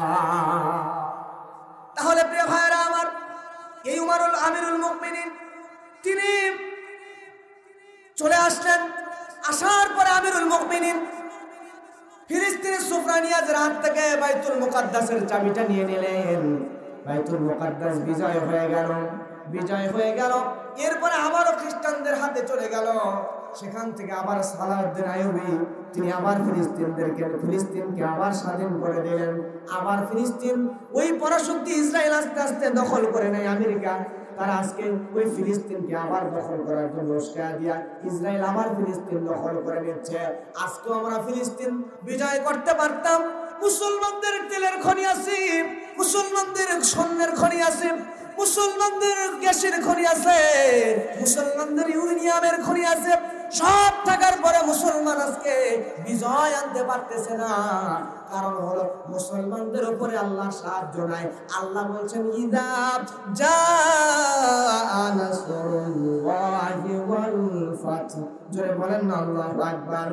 মুসলমানদের সব আছে, কিন্তু আল্লাহর সাহায্য নাই। যতদিন নাসরুল্লাহ আল্লাহর সাহায্য না আসবে, ততদিন মুসলমানদের বিজয় আনা সম্ভব নয়। আর আল্লাহর বিজয় আনা, আল্লাহ বিজয় দেবেন তখনই যখন আমরা মুসলমানরা আমাদের ঈমান মজবুত করতে পারবো। কথা বলেন ঠিক কিনা? মুসলমানরা ঈমান মজবুত করতে না পারলে আল্লাহ রাব্বুল আলামিনও বিজয় দেবেন না। আর বিজয় আনার জন্য আমাদের ঈমানটাকে মজবুত করতে হবে। আর উমরের মতো একটা নেতা লাগবে। কথা বলেন ঠিক কিনা? একটা উমর এই জামানায় দাও হে মেহেরবান। সবাই একটু বলেন না আমার সাথে, বলতে অসুবিধা? আমি বেশি সময় কষ্ট দেব না। ছেড়ে দিব নাকি? কষ্ট হচ্ছে? 40 মিনিট থাকবেন তো? আর 12টা বাজতে দোয়া করে দেবো, বেশি কষ্ট দিব না ইনশাআল্লাহ। বলেন না সবাই, একটা উমর এই জামানায় দাও হে মেহেরবান। একটা উমর এই জামানায় দাও হে মেহেরবান। দিনের পথে অকাতরে, দিনের পথে অকাতরে বিলিয়ে দে দেবে প্রাণ, একটা উমর এই জামানায় দাও হে মেহেরবান। ফিলিস্তিন আর কাশ্মীরে আজ কাটছে ধুকে ধুকে, কে আছে আর দাঁড়াই পাশে তাদের এমন দুঃখে। ফিলিস্তিন আর কাশ্মীরে আজ কাটছে ধুকে ধুকে, কে আছে আর দাঁড়াই পাশে তাদের এমন দুঃখে। একটা খালিদ পাঠাও তাদের করতে আহ্বান, করতে আহ্বান। একটা উমর এই জামানায় দাও হে মেহেরবান, একটা উমর এই জামানায় দাও হে মেহেরবান। দিনের পথে অকাতরে, দিনের পথে অকাতরে বিলিয়ে দেবে প্রাণ, একটা উমর এই জামানায় দাও হে মেহেরবান। চেচনিয়ার বসনিয়াতে মরছে লাখে লাখে, কেউ যেন আর নাই রে তাদের একটু চেয়ে দেখে। চেচনিয়ার বসনিয়াতে মরছে লাখে লাখে, কেউ যেন আর নাই রে তাদের একটু চেয়ে দেখে। একটা খালিদ পাঠাও তাদের দিতে পরিত্রাণ, দিতে পরিত্রাণ। একটা উমর এই জামানায় দাও হে মেহেরবান। বলেন না, একটা উমর এই জামানায় দাও হে মেহেরবান। দিনের পথে অকাতরে, দিনের পথে অকাতরে বিলিয়ে দেবে প্রাণ, একটা উমর এই জামানায় দাও হে মেহেরবান। লিল্লাহি তাকবীর। আমরা মুসলমানদের বিজয় আসবে। আল্লাহ বলছেন কদ আফলাহাল মুমিনুন, আল্লাহ বলেন কদ আফলাহাল মুমিনুন, অবশ্যই মুসলমান মুমিন, অবশ্যই মুমিনরা সফল কাম, অবশ্যই মুমিনরা সফল কাম হবেই হবে, হইয়াছে। কখন মুসলমানরা সফল হবে? আল্লাযীনা হুম ফি সালাতিহিম খাশিউন। আজকে মুসলমানদের নামাজে মুসলমানরা বিনয় হতে এখনো আমরা পারি নাই। জোরে বলেন কথা ঠিক কিনা? মুসলমানরা নামাজে যতদিন না বিনয় হবে আর সব কাজে করবে, মুসলমানরা হয়তো বসার কার্যকলাপ থেকে যতদিন না বিরত থাকতে পারবে, ততদিন মুসলমানদের সফল হওয়ার সম্ভাবনা। কিন্তু প্রিয় ভাইয়েরা আমার, আমাদের সফলতা আসে না একটাই কারণ, কারণ আমরা অস্ত্রকেই মনে করে নিয়েছি পাওয়ার। মুসলমানরা আমরা যদি তাহাজ্জুদের নামাজে দাঁড়ায় আল্লাহর কাছে চোখের পানি ফেলে দোয়া করতে পারি, আমেরিকার শক্তিশালী পাওয়ারফুল পারমাণবিক বোমা, এই পারমাণবিক বোমা দিয়া যেই না কাজ করবে মুসলমানদের তাহাজ্জুদে চোখের পানি তার চাইতে বেশি পাওয়ারফুল। জোরে বলেন কথা ঠিক কিনা? আজকে আমরা পাথর হৃদয়ের হয়ে গেছি, চোখ দিয়ে পানি বের করতে পারি। গুনাহ করতে করতে হৃদয়টাকে শক্ত বানিয়ে ফেলেছি আর ভেবে নিয়েছি এত গুনাহ করেছি আল্লাহ হয়তো মাফ করবেই না, মাফ যেহেতু করবেই না, গুনাহ করে নেকি করে আল্লাহকে গুনাহ করতেই থাকি। এমন মানুষ সমাজে আছে না? নাই। আমি মনে করি এই চিন্তা যারা করে তাদের মতো বোকা মানুষ আল্লাহর আসমানের নিচে জমিনের উপর আর একটাও নাই। কথা বলেন ঠিক কিনা? আমি বলি, মুরব্বী আপনি কত গুনাহ করেছেন, যুবক তুমি কত গুনাহ করেছো, আপনি কত টাকা সুদ খেয়েছেন, কত টাকা ঘুষ খেয়েছেন, কত অন্যায় করেছেন, জেনা বিচার করেছেন, আপনি করেছেন। আপনি জেনে নেন আপনার গুনাহটা যত বড়, আমার আল্লাহ হলেন গফুর রহিম, আমার আল্লাহর ক্ষমা আপনার গুনার চাইতে আর অনেক বড়। জোরে বলেন কথা ঠিক কিনা? অতএব আপনি যতই গুনাহ করেন না কেন, আপনি মুমিন মুসলমান, আপনার কাছে আছে আল্লাহ সুবহানাহু ওয়া তাআলা দেওয়া নিয়ামত, দোয়া করার পাওয়ার। আপনি দোয়া করেই দেখেন না, আল্লাহর কাছে তাওবা করেই দেখেন না, ক্ষমাতেই দেখেন না, আল্লাহ দুনিয়াতেও সম্মানিত করবেন, মৃত্যুর পরও জান্নাত দিয়ে আপনার জীবনটাকে ধন্য করে দিবেন। কথা বলেন ঠিক কিনা? আজকে ফিলিস্তিনের বিজয় আসবে, আজকে কাশ্মীরের মুসলমানদের বিজয় আসবে, মায়ানমারের বার্মার মুসলমানদের বিজয় আসবে, আজকে ওই ভারতের মুসলমানদের বিজয় আসবে, আজকে ওই বাবরি মসজিদ মুসলমান আবার ফিরে আনতে পারবে যদি না মুসলমানদের ওই আগের হযরতে ওমরের মতো, হযরত আবু বকরের মতো, হযরতে খাব্বাব, খুবাইব, বিলালের মতো ঈমান যদি মজবুত করতে পারে, মুসলমানরা আবারও ফিলিস্তিনের বাইতুল মুকাদ্দাস আল আকসা মসজিদকে বিজয় ছিনে আনবেই আনবে। ধরে বলেন কথা ঠিক কিনা? আমার প্রিয় মুসলমান ভাইয়েরা, আমাদের ঈমান দুর্বল হয়ে গিয়েছে, জন্য আমরা বিজয় আনতে পারি না। বদরের ময়দানে মুসলমান সৈন্য মাত্র 313 জন আর কাফের বেঈমানরা 1000-এর অধিক।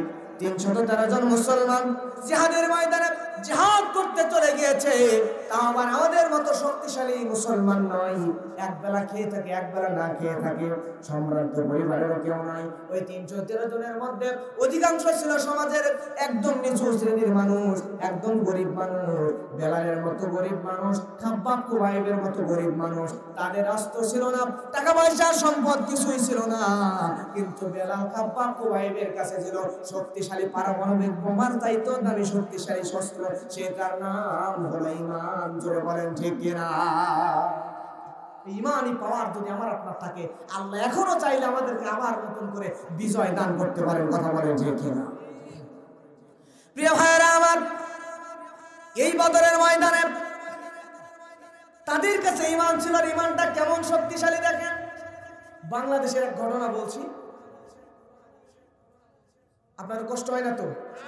বাংলাদেশের এক থানার ওসি মনে করেন মিনিমাম বিসিএস ক্যাডার। এই ওসির কাছে এক মন্ত্রীর গাড়ির ড্রাইভার গেছে। কোন থানা বলছি না, মন্ত্রীর গাড়ির ড্রাইভার গেছে।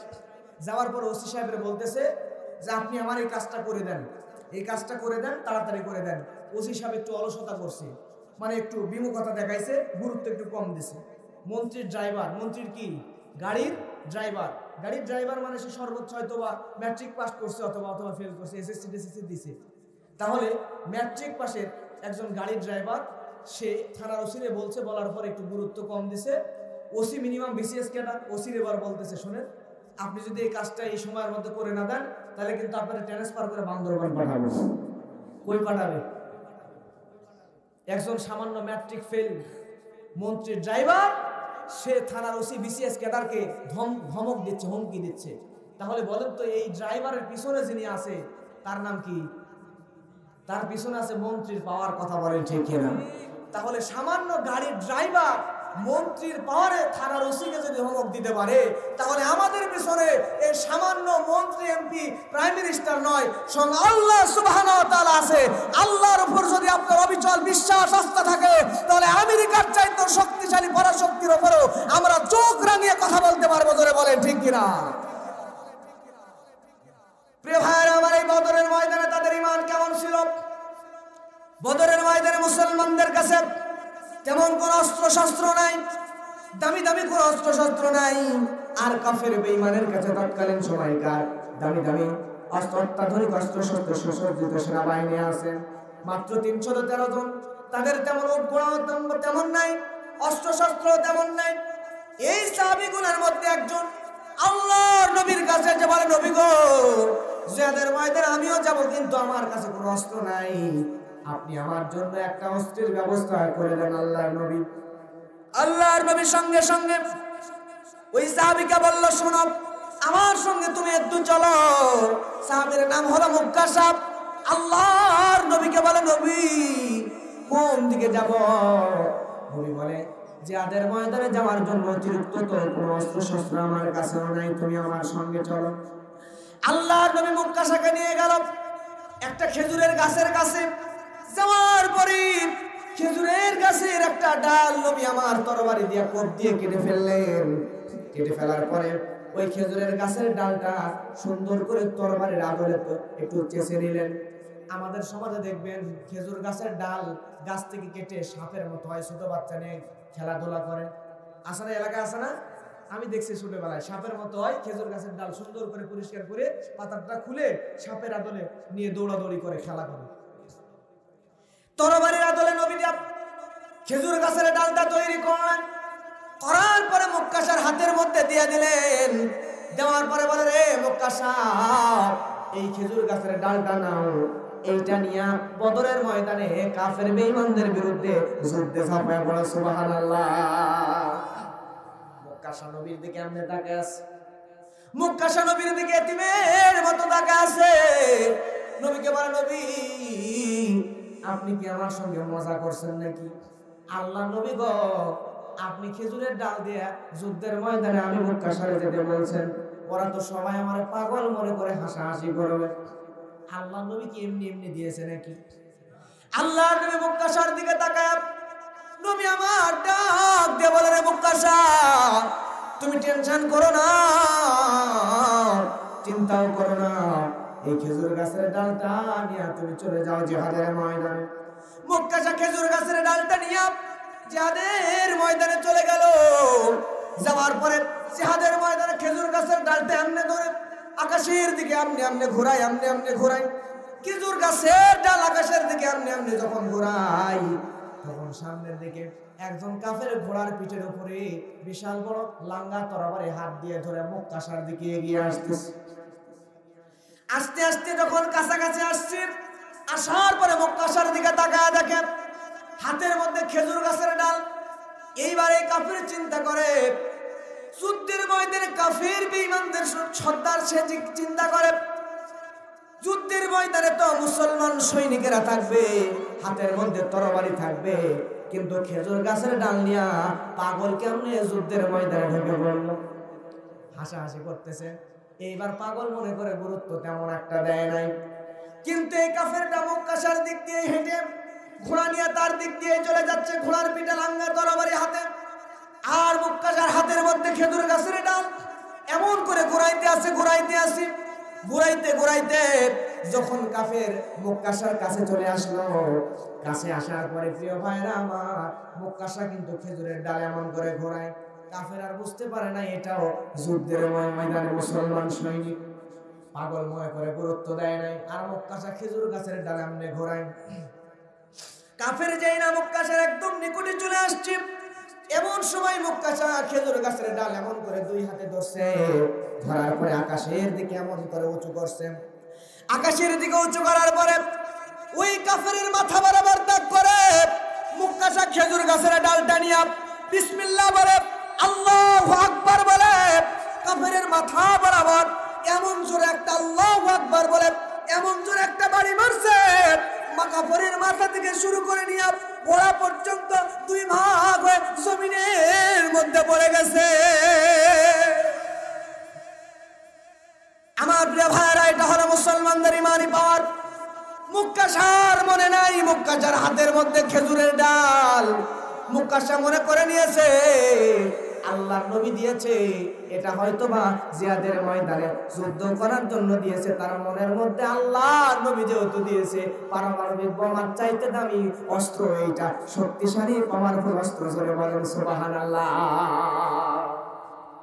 আল্লাহ রাব্বুল আলামিন বলেন, আল্লাযীনা আমানু ইউকাতিলুনা ফি সাবিলিল্লাহি ওয়াল্লাযীনা কাফারু ইউকাতিলুনা ফি সাবিলিত তাগুত। জোরে বলেন আল্লাহু আকবার। আমরাও যদি মুমিন বান্দা হয় তাহলে আল্লাহ রাব্বুল আলামিনের পক্ষে সংগ্রাম করব, আর যদি কাফের বান্দা হয় তাহলে কাফেরেরা ওই তাগুত শয়তানের পক্ষে সংগ্রাম করবে। জোরে বলেন কথা ঠিক কিনা? প্রিয় ভাইরা আমার, তাহলে মুসলমানদের ইমানই হলো আসল শক্তি। খয়বরের যুদ্ধ শুরু হয়ে গেল। খয়বরের যুদ্ধের কমান্ডার হচ্ছে বিশ্বনবী জনাবে মুহাম্মদ রাসূলুল্লাহ সাল্লাল্লাহু আলাইহি ওয়াসাল্লাম। আল্লাহর নবী হলেন কমান্ডার আসিফ। আল্লাহর নবী খয়বরের যুদ্ধে চলে গেলেন, সাথে নিলেন আবু বকরকে, ওমরকে, ওসমানকে, আলীকে, আরো সাহাবীদেরকে সঙ্গে নিলেন। নবী আমার যুদ্ধের ময়দানে গিয়েই বললেন, আল্লাহু আকবার, খরিবাত খয়বর। আল্লাহু আকবার বলেই বললেন, খয়বর ধ্বংস হয়ে যাক। বলার পরে নবী আমার খয়বরের কামিজ দুর্গ দখল করার জন্য আসলেন। এমতো অবস্থায় আল্লাহর নবী ওই জায়গায় যুদ্ধ করার জন্য মুসলমান সাহাবীদেরকে নিয়ে এসেছেন। প্রথম দিন আল্লাহর নবী হযরত আবু বকরের আওতায় কিছু সেনা দিয়া কাফেরদের ইহুদিদের সঙ্গে জিহাদ করার জন্য পাঠায়া দিল। সকাল থেকে সন্ধ্যা পর্যন্ত দুর্বার গতিতে যুদ্ধ চলল। যুদ্ধ করতে মুসলমানরা আর কাফেররা সমান হয়ে গেল। আবু বকরের নেতৃত্বে যুদ্ধে বিজয় আনতে পারল না। এইবার খয়বরের যুদ্ধে সমান হয়ে ড্র হয়ে গেল। সন্ধ্যার সময় মুসলমানরা ফিরে আসলো, কাফেররাও ফিরে গেল। পরের দিন আল্লাহর নবী উমরকে পাঠিয়ে দিলেন। উমরের নেতৃত্বে সৈন্য নিয়ে জিহাদের ময়দানে জিহাদ করার জন্য চলে গেল। যাওয়ার পরে দ্বিতীয় দিনও সারাদিন মুসলমানেরা প্রাণ করে জিহাদ করলো। করার পরে মুসলমানেরা কোনো মতেই বিজয় ছিনিয়ে আনতে পারলো না। দ্বিতীয় দিনও যখন বিজয় ছিনিয়ে আনতে পারলো না, দ্বিতীয় দিনও সন্ধ্যার সময় যুদ্ধ ড্র হয়ে গেল। হযরত ওমর দ্বিতীয় দিনেও সৈন্যদেরকে নিয়ে ফিরে আসলো। তাহলে তৃতীয় দিন সিরিয়াল অনুযায়ী শুনতেছেন তো আপনারা, বলেন তো পালিকার? বলেন ওসমানের। কিন্তু আল্লাহর নবী আলীকে ডাক দিয়ে বলে, আলী রে, আলী তুমি কোথায়, তুমি কোথায়? নবীর সাহাবী বলে, ইয়া রাসূলুল্লাহ, আলী তো একটু অসুস্থ হয়ে গিয়েছে, যার কারণে আলীর চোখ উঠা রোগ হয়েছে, বিছানায় শুয়ে আছে অসুস্থ অবস্থায়, ভালো করে দেখতে পায় না, চোখের যন্ত্রণায় বিছানা ছেড়ে উঠতে পারে না, জিহাদে কেমনে যাবে? আল্লাহর নবী আলীর কাছে চলে গেল। যাওয়ার পরে আলীকে ডাক দিয়ে বলে, আলী রে, তুমি ওঠো, আমি বিশ্ব নবী এসেছি। সুবহানাল্লাহ। নবী আমার আলীর কাছে গেল। যাওয়ার পরে আলীকে ডাক দিয়ে বলে, আলী উঠো, উঠো। আলী এবার উঠে বসলো। বসার পরে নবী বলে, আলী রে, তোমাকে জিহাদে যাওয়া লাগবে। আল্লাহর নবীর সাহাবী আলী বলে, ইয়া রাসূলুল্লাহ, নবী আমার তো চোখ ওঠা রোগ হয়েছে, আমি তো চোখে ভালো দেখতেও পাই না, জিদ্দে কেমনে যাব? নবী আমার আলীকে ডাক দিয়ে বলে, আলী তুমি চিন্তা করো না, আমি বিশ্ব নবী তোমার জন্য আল্লাহর কাছে দোয়া করে দেব। আল্লাহর নবী এবার মুখের মধ্য থেকে একটুখানি লালা মুবারক আঙ্গুরের মধ্যে মেখে নিলেন।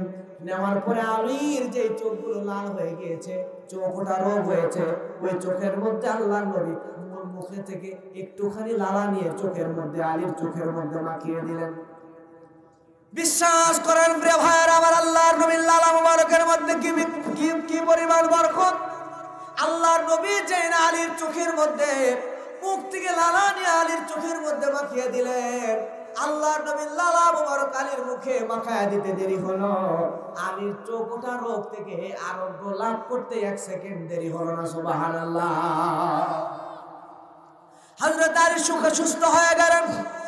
আলী রাদিয়াল্লাহু তাআলা আনহু তিনি বর্ণনা করছেন, আল্লাহর নবী যেদিন আমি আলীর চোখের মধ্যে লালা মুবারক দিয়ে দিয়েছিল, ওই দিন থেকে শুরু করে নিয়ে আমি আলী যতদিন পর্যন্ত জীবিত ছিলাম, আমার কোনোদিন চোখ ওঠা রোগ হয় নাই, আর চোখে কোনোদিন চোখের কোন রকম প্রবলেম আমি আলী কোনোদিন ফিল করে নাই। সুবহানাল্লাহ। আল্লাহ নবী বললেন, আলী রে, তুমি আবার যাও খয়বরের যুদ্ধে কামিজ দুর্ঘটনা দখল করতে। আলী রাদিয়াল্লাহু তাআলা মুসলমান সৈন্যদেরকে নিয়ে জিহাদের ময়দানে যখন চলে গেলেন, যাওয়ার পরে মুসলমানদের সঙ্গে কাফেরদের প্রাণপণে জিহাদ চলতেছে। যুদ্ধ করতে করতে প্রিয় ভাইরা আমার, আল্লাহর নবীর সাহাবী হযরত আলী এক হাতে তরবারি আর এক হাতে ঢাল, যুদ্ধ করতে করতে কাফেরদের আঘাতে হাত থেকে ঢালটা পড়ে গেল জমিনের মধ্যে। ঢালটা জমিনের মধ্যে যেই না পড়ে গেল, আর এক হাতে তরবারি নিয়ে যুদ্ধ করতেছে, কিন্তু এক হাত দিয়ে যুদ্ধে তরবারি দিয়ে আঘাত করবে, কিন্তু আঘাত ঠেকানোর জন্য ঢালের প্রয়োজন আছে না নাই? ঢালের প্রয়োজন আছে, কিন্তু ঢালের আঘাত কেমনে ঠেকাবে? প্রিয় ভাইরা আমার, ঢালের আঘাত ঠেকানোর জন্য আর এক হাত দিয়ে ঢাল ধরতে হবে তরবারির আঘাত ঠেকানোর জন্য।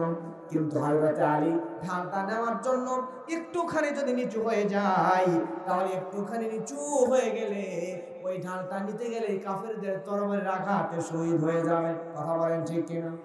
মানে এমন এক পজিশন, বাঁকা হয়ে ঢালটা তোলার মতো অবস্থাও নাই, হাতে শুধু তরবারি, কিন্তু ঢালের বড়ই প্রয়োজন। হযরত আলী রাদিয়াল্লাহু তাআলা তিনি আবার ঢাল নেওয়ার জন্য খুঁজতে লাগলেন, কিন্তু নিচে হারা যাবে না। ওই যুদ্ধ করতে করতে এমন অবস্থায় বিশাল বড় কামিজ দুর্গের গেট, লৌহ গেট, যে লোহার গেটের ওজন 1 জন 2 জন নয়, যে লোহার গেট চালার জন্য 2 থেকে 300 জন মানুষ লাগবে। শক্তিশালী সুঠাম দেহের 2 থেকে 300 জন মানুষ দিয়ে যুদ্ধ করা শুরু করলো। সুবহানাল্লাহ। প্রিয় ভাইরা আমার, লক্ষ্য করেন কামিজ দুর্গের গেট, সেই গেটটা 2 থেকে 300 মানুষ চাড়তে গেলেও হিমশিম খেয়ে যাবে। সেই গেটটা এক হাত দিয়ে খপ করে ধরে ছেড়ে ফেলেছে। এই দৃশ্য দেখার পরে যুদ্ধ করবে কি? কাফের বেঈমানেরা ময়দান ছেড়ে পালানো শুরু করছে। সুবহানাল্লাহ। আলীর নেতৃত্বে কামিজ দুর্গ দখল হয়ে গেল। দখল করার পরে হযরত আলী রাদিয়াল্লাহু তাআলা আল্লাহর নবীর কাছে চলে আসলো। আসার পরে নবী আমার এক জায়গায় বসা, সাহাবীরা আল্লাহর নবীর কাছে এসে বলে, ইয়া রাসূলুল্লাহ, শুনছেননি কি ঘটনা ঘটেছে আজকে আপনি শুনছেন নাকি? আল্লাহ নবী বলে, কি ঘটনা ঘটেছে তোমরা একটু বলো তো। আল্লাহ নবীর সামনে সঙ্গে সঙ্গে ওই জায়গায় মুসলমান সাহাবীরা বলছে, ইয়া রাসূলুল্লাহ, আপনার জামাই হযরত আলী আজকে একটা অলৌকিক ঘটনা ঘটায় ফেলছে গো নবী। অলৌকিক ঘটনা হলো, আজকে যখন জিহাদের ময়দানে জিহাদ চলতেছিল, আলীর হাত থেকে তার ঢালটা পড়ে গেছে। পড়ে যাওয়ার পরে হযরত আলী জিহাদের ময়দানে যুদ্ধ করতে করতে সেই কামিজ দুর্গটা 2 থেকে 300 মানুষও চাটতে পারে না। সেই কামিজ দুর্গের গেট হযরত আলী এক হাত দিয়ে খপ করে ধরে ছেড়ে ওঠানোর পরে ঢাল বানায়া কাফেরদের সঙ্গে জিহাদ করা শুরু করেছে। সুবহানাল্লাহ। নবী আমার মহা খুশি হয়ে গিয়েছে। এবার আলীকে ডাক দিয়ে বলে, আলী তুমি এদিকে আসো। আলী কাছে আসার পরে এখন শ্বশুরের কাছে জামাইয়ের প্রশংসা করছে। জামাই খুশি না বেজা? জোরে বলেন, খুশি না বেজা? আলী তো খুব খুশি, গর্ব নিয়ে নবীর কাছে গেছে। নবী আমার আলীকে ডাক দিয়ে বলে, আলী তুমি নাকি কামিজ দুর্গের গেট এক হাতে ছেড়ে যুদ্ধ করছিলে, এটা সত্য নাকি? আলী বলে, একটু গর্ববোধ করো যে রাসূলুল্লাহ, হ্যাঁ আমি এটা করছি। সুবহানাল্লাহ বলবেন না? একটু গর্ব আপনি নবীর কাছে বলছে। নবী আমার বলছে, আলী রে, আমি তো দারুণ একটা জিনিস মিস করে ফেলছি। তুমি যখন যুদ্ধ করছিলা তখন তো আমি দেখতে পাই নাই। অতএব আলী রে, তুমি আমার সামনে আরেকবার ওই কামিজ দুর্গের গেটটা চালাও তো দেখি। আলী বলে, রাসূলুল্লাহ এটা কি ব্যাপার, এখনই ছেড়ে দেখাচ্ছে, দাঁড়াও। আলী গেছে, হযরত আলী রাদিয়াল্লাহু তাআলা আনহু এইবার কামিজ দুর্গের গেটের কাছে গেছে। চিন্তা করে, গতকালকে আমি এক হাতে চারছি, এটা ব্যাপার। উনি এক হাত দিয়ে ধরছে। ধরার পরে ভাবসাব নিয়ে চাটতে গেছেন। এমনি চাটতে গিয়ে দেখেছে আর চাটতে পারে না। তারপর চিন্তা করে শক্তি কম দিলে বলে একটু বেশি দিই, বেশি শক্তি দিছে, অনেক শক্তি দিছে, দেওয়ার পরও চাটতে পারে না। এবার চিন্তা করে এক হাতে হবে না, শ্বশুরকে বলছি আমি চাটছি, না পারলেও লজ্জায় পড়ে যাবে। বেচারা উনি 2 হাতে ধরছেন। 2 হাতে ধরার পরে চাড়ার চেষ্টা করছেন, 2 হাতেও চাটতে পারে না। শরীরের সব শক্তি দিছে, দেওয়ার পরে এই দাড়ি মোবারক দিয়া চিপ দিয়া টপ টপ টপ টপ করে ঘাম ঝরতে যায়, শরীর লাল হয়ে যায়। শরীরের সব শক্তি দিয়া উনি নিজে নড়তেছেন, তারপরও দরজা চালা তো দূরে থাক, 1 ইঞ্চি লড়াতে পর্যন্ত পারে না। সরে বলেন আল্লাহু আকবার। আমার প্রিয় ভাইয়ের, আল্লাহর নবী বলে, আলী থাক, তুমি পারবে না।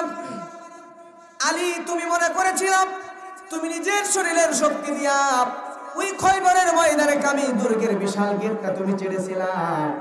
যে খয়বরের বিশাল কামিজ দুর্গের গেট 2 থেকে 300 জন মানুষ চাটতে পারে না।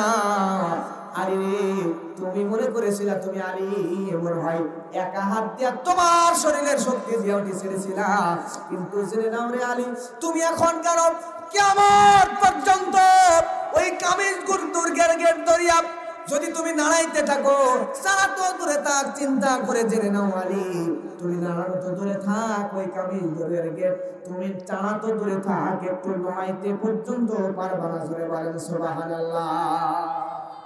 কিন্তু যখন জিহাদের ময়দানে যুদ্ধ করেছিলাম, যুদ্ধের সময় তোমার অন্তরের মধ্যে ছিল আল্লাহর ভয় আর নবীজির প্রতি ভালোবাসা। আর নবীজিকে যে ভালোবাসে তাকে ভালোবাসেন বলে বলেন কে? কুল ইন কুনতুম তুহিব্বুনাল্লাহা ফাত্তাবিউনি ইউহিব্বুকুমুল্লাহু ওয়া ইয়াগফির লাকুম যুনুবাকুম ওয়াল্লাহু গফুরুর রহিম। আল্লাহু আকবার। আমার প্রিয় ভাইরা, আল্লাহ রাব্বুল আলামিন বলেন, আমি আল্লাহকে যদি কেউ পেতে চাই তাহলে আল্লাহর নবীকে যেন ভালোবাসে। আলীর ওই জিহাদের ময়দানে তুমি আলীর মধ্যে ছিল আমি নবীর প্রতি ভালোবাসা আর আল্লাহর প্রতি ঈমান থাকার কারণে আল্লাহ রাব্বুল আলামিন ওই যুদ্ধের ময়দানে তুমি যখন ওই দরজাটা ধরেছিলাম, তুমি আলীর একা শক্তি ছিল না, আল্লাহ রাব্বুল আলামিন তোমার ঈমান দেখে ওই যুদ্ধের ময়দানে অগণিত ফেরেশতাকে অবতীর্ণ করে দিয়েছিল। ওই ফেরেশতারা তুমি আলী যখন দরজা ধরে টানার চেষ্টা করেছিলা, তোমার অজান্তেই আল্লাহর ফেরেশতারা তোমার হাতের সঙ্গে হাত মিলাইয়া ওই কামিল দুর্গের বিশাল গেটটাকে তুলে ফেরেশতারা তোমার হাতকে সহযোগিতা করে তুলে ওই কাফের বেঈমানদের সঙ্গে যুদ্ধ করার জন্য সহযোগিতা করেছিল। সুবহানাল্লাহ। তাহলে এই জায়গাও সাহায্য আছে, জোরে বলেন কার? আল্লাহর জন্যই বলছেন ইযা জাআ নাসরুল্লাহি ওয়াল ফাতহ। আল্লাহু আকবার। তাহলে আল্লাহ যখন আসবে আল্লাহর সাহায্য, তারপরে আসবে বিজয়। তার মানে বোঝা যাচ্ছে দুনিয়াতে যত বিজয় অর্জন হয়েছে আল্লাহর সাহায্য ছাড়া কোন জায়গায় বিজয় পাওয়া সম্ভব। এজন্য বিজয় চাইতে গেলে সাহায্য লাগবে, জোরে বলেন কার? আর লম্বা করব না প্রিয় ভাইরা আমার, খুব সংক্ষেপে শেষ করে দিব। আল্লাহর নবী জীবনে যত বিজয় অর্জন করেছিলেন, এই বিজয়গুলোর মধ্যে সবচাইতে বড় বিজয়, নবীজির সবচাইতে বড় অর্জন যেটা ছিল সেটা হলো ফাতে মক্কা। ফাতে মক্কা, মক্কা বিজয়। কিন্তু দুনিয়াতে রেকর্ড করা বিষয় হলো এটা, যেই মক্কা বিজয় আল্লাহর নবী জনাব মুহাম্মদ রাসূলুল্লাহ সাল্লাল্লাহু আলাইহি ওয়াসাল্লাম যে মক্কা বিজয় করেছিলেন, দুনিয়াতে আর একটাও নজির নাই বিজয়ের জন্য খোনাখুনি রক্তপাত করা হয় নাই। প্রত্যেকটা বিজয়ের পিছনে রক্ত রাঙানো ইতিহাস থাকে, কিন্তু আল্লাহর নবী যে মক্কা বিজয় করেছিলেন এই মক্কা বিজয়ের জন্য খুনাখুনি করা হয় নাই, রক্তপাত করা হয় নাই। বিনা রক্তপাতে আল্লাহর নবী পুরা মক্কা রাষ্ট্রটাকে বিজয় করেছিলেন। সুবহানাল্লাহ। আল্লাহর নবী যখন মদিনা থেকে মক্কায় ফিরে আসবেন, যেই মক্কার মধ্যে কাফেররা আল্লাহর নবীকে একদিন দুই দিন নয় 13টি বছর ধরে আল্লাহর নবীকে কষ্ট দিয়েছেন। মক্কা বিজয়ের পরে নবী আমার মদিনা থেকে 10 বছর পরে মক্কায় ফিরে আসতেছেন। মক্কা বিজয় হয়ে গেছে, কাফেরদের অন্তরের মধ্যে যারা কাফেররা চিন্তা করে ওই মুহাম্মদকে এত কষ্ট দিয়েছি, নামাজে কাদের উপরেই আমরা উঠির নাড়ি মুড়িগুলো দিয়ে দিয়েছি, ওই মুহাম্মদ যদি আজকে আসে আমাদের গোষ্ঠী সুদ্ধা দুনিয়া থেকে সয়লাব করে দিবে। কথা বলেন ঠিক কিনা? কাফেরদের চিন্তাধারা এরকম। কাফেররা বাড়িঘর ছেড়ে পালানো শুরু করে দিয়েছে। একজন বুড়ি মাথার উপরে একটা টুকলা নিছে, তার সব জিনিসগুলো গোছায় নিয়ে বস্তা ভর্তি করে টুকলা ভর্তি করে মাথায় নিয়ে বুড়ি নড়তে পারে না, চড়তে পারে না, মক্কার বর্ডারে চলে আসছে। আল্লাহর নবীও মক্কার মধ্যে ঢুকতেছে। এমন সময় যখন বুড়িমার সঙ্গে আল্লাহর নবীর দেখা হয়ে গেল, নবী আমার বুড়িমাকে ডাক দিয়ে বলে, বুড়িমা আপনি বোঝা নিয়ে কই যান, কই যান? আপনার তো কষ্ট হয় মা, আপনি যদি চান আমি আপনার বোঝাটা আপনি যেখানে চান যত দূর চান আমি নিজে মাথায় করে ওই জায়গায় বহন করে দিয়ে আসবো। জোরে বলেন সুবহানাল্লাহ। বুড়ি কার ভয়ে মক্কা থেকে পালায়? মুহাম্মদ নবীর ভয়ে। আর বুড়ির বস্তা মাথায় নিতে চাই কে? আল্লাহর নবীকে বুড়ি চেনে না। বুড়ি আবার আল্লাহর নবীকে বলতে নবী বলে, বুড়িমা কোথায় যান, কেন যান? বুড়িমা বলে, এলাকার মধ্যে মুহাম্মদ বিন আব্দুল্লাহ মক্কা বিজয় করেছে, সে আসতেছে, সে এমন ভয়ানক, এতদিন পর মক্কায় আসতেছে, আমাদের পিতা বাড়ি থেকে বের করে দিবে, পিতা দুনিয়া থেকে বিদায় করে দিবেন। এই জন্য আমরা ঘর বাড়ি ছেড়ে পালায়া চলে যাই। বাবারে তুমি যদি পারো আমার এই বস্তাটা মাথায় করে নিয়ে অন্য পাহাড়ের চূড়ার উপরে আমার একটু লোকে দিয়ে আসো, ওই জায়গায় কিছুদিন আমি বুড়ি আত্মগোপনে থাকতে চাই। আল্লাহর নবী নিজের পরিচয় দিলেন না, নবী আমার বুড়িমার বস্তাটা মাথায় নিলেন। নেওয়ার পরে বুড়িমা যত দূর পর্যন্ত যাই, বুড়িমার সঙ্গে করে ওই পাহাড়ের গুহার উপরে চলে গেলেন।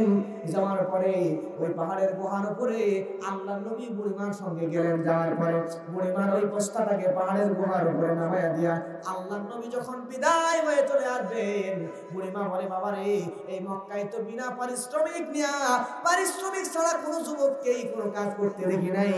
তোমার মায়া, তোমার রহমত, এত নূর কেন? তুমি কে? আমাকে তোমার পরিচয়টা একটু দিয়ে যাও, তোমার পরিচয় শুনে আমি আমার জীবনটাকে ধন্য করি। আল্লাহর নবী বলে, বুড়িমা আপনি যে মুহাম্মদ বিন আব্দুল্লাহর ভয়ে আপনার এলাকা ত্যাগ করে চলে যান মা, আমি হলাম ওই মুহাম্মদ নবী। জোরে বলে আল্লাহু আকবার। বুড়িমা পাহাড়ের চূড়ার উপরে চলে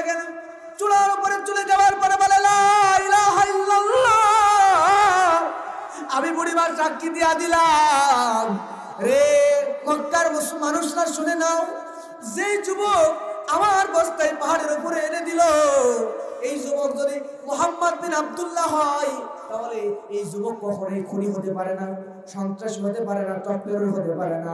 এই মুহাম্মদ নবী যদি এই লোকটা হয় তাহলে সে হলো রহমতের নবী। আমি বুড়ি সাক্ষী দিয়ে দিলাম সুবহানাল্লাহ।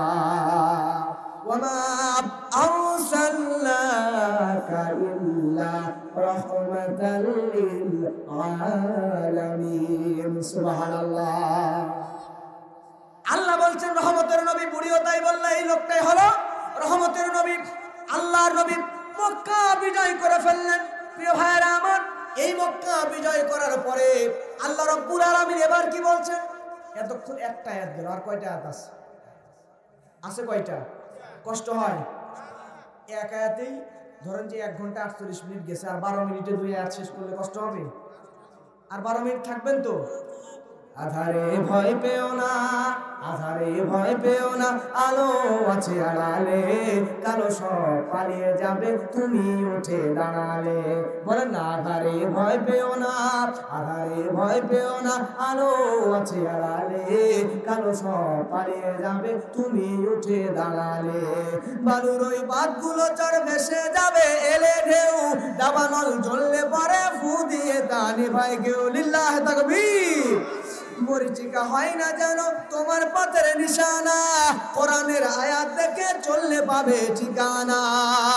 মঞ্জিল পাবে তুমি, মঞ্জিল পাবে তুমি, মঞ্জিল পাবে তুমি, পাহাড় বাঁধা মাড়ালে, কালো সব পালিয়ে যাবে তুমি উঠে দাঁড়ালে। আধারে ভয় পেও না, আধারে ভয় পেও না, আলো আছে আড়ালে, কালো সব পালিয়ে যাবে তুমি উঠে দাঁড়ালে। লিল্লাহ তাকবীর। আল্লাহ রাব্বুল আলামিন বলেন 2 নম্বর আয়াত সূরা নসর। কোন সূরা? আপনারা শুনতেছেন নাকি আমি এমনি এমনি ওয়াজ করতেছি? প্রিয় ভাইরা, বুঝতেছেন তো?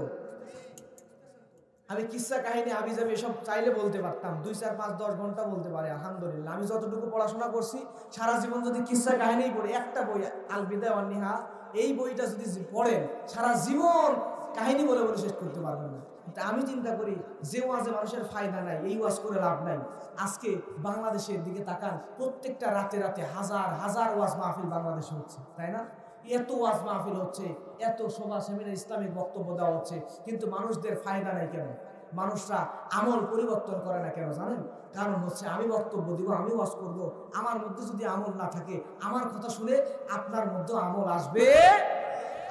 আমার ভিতরে যদি আমলের নূর থাকে, আমি যদি আমার ইবাদত আমলটা ঠিক মতো করতে পারি, তাহলে আমি যেটা বলবো এইটা আপনার অন্তরের গহীনেও আমি পৌঁছায় দিতে পারবো। কথা বলেন ঠিক কিনা?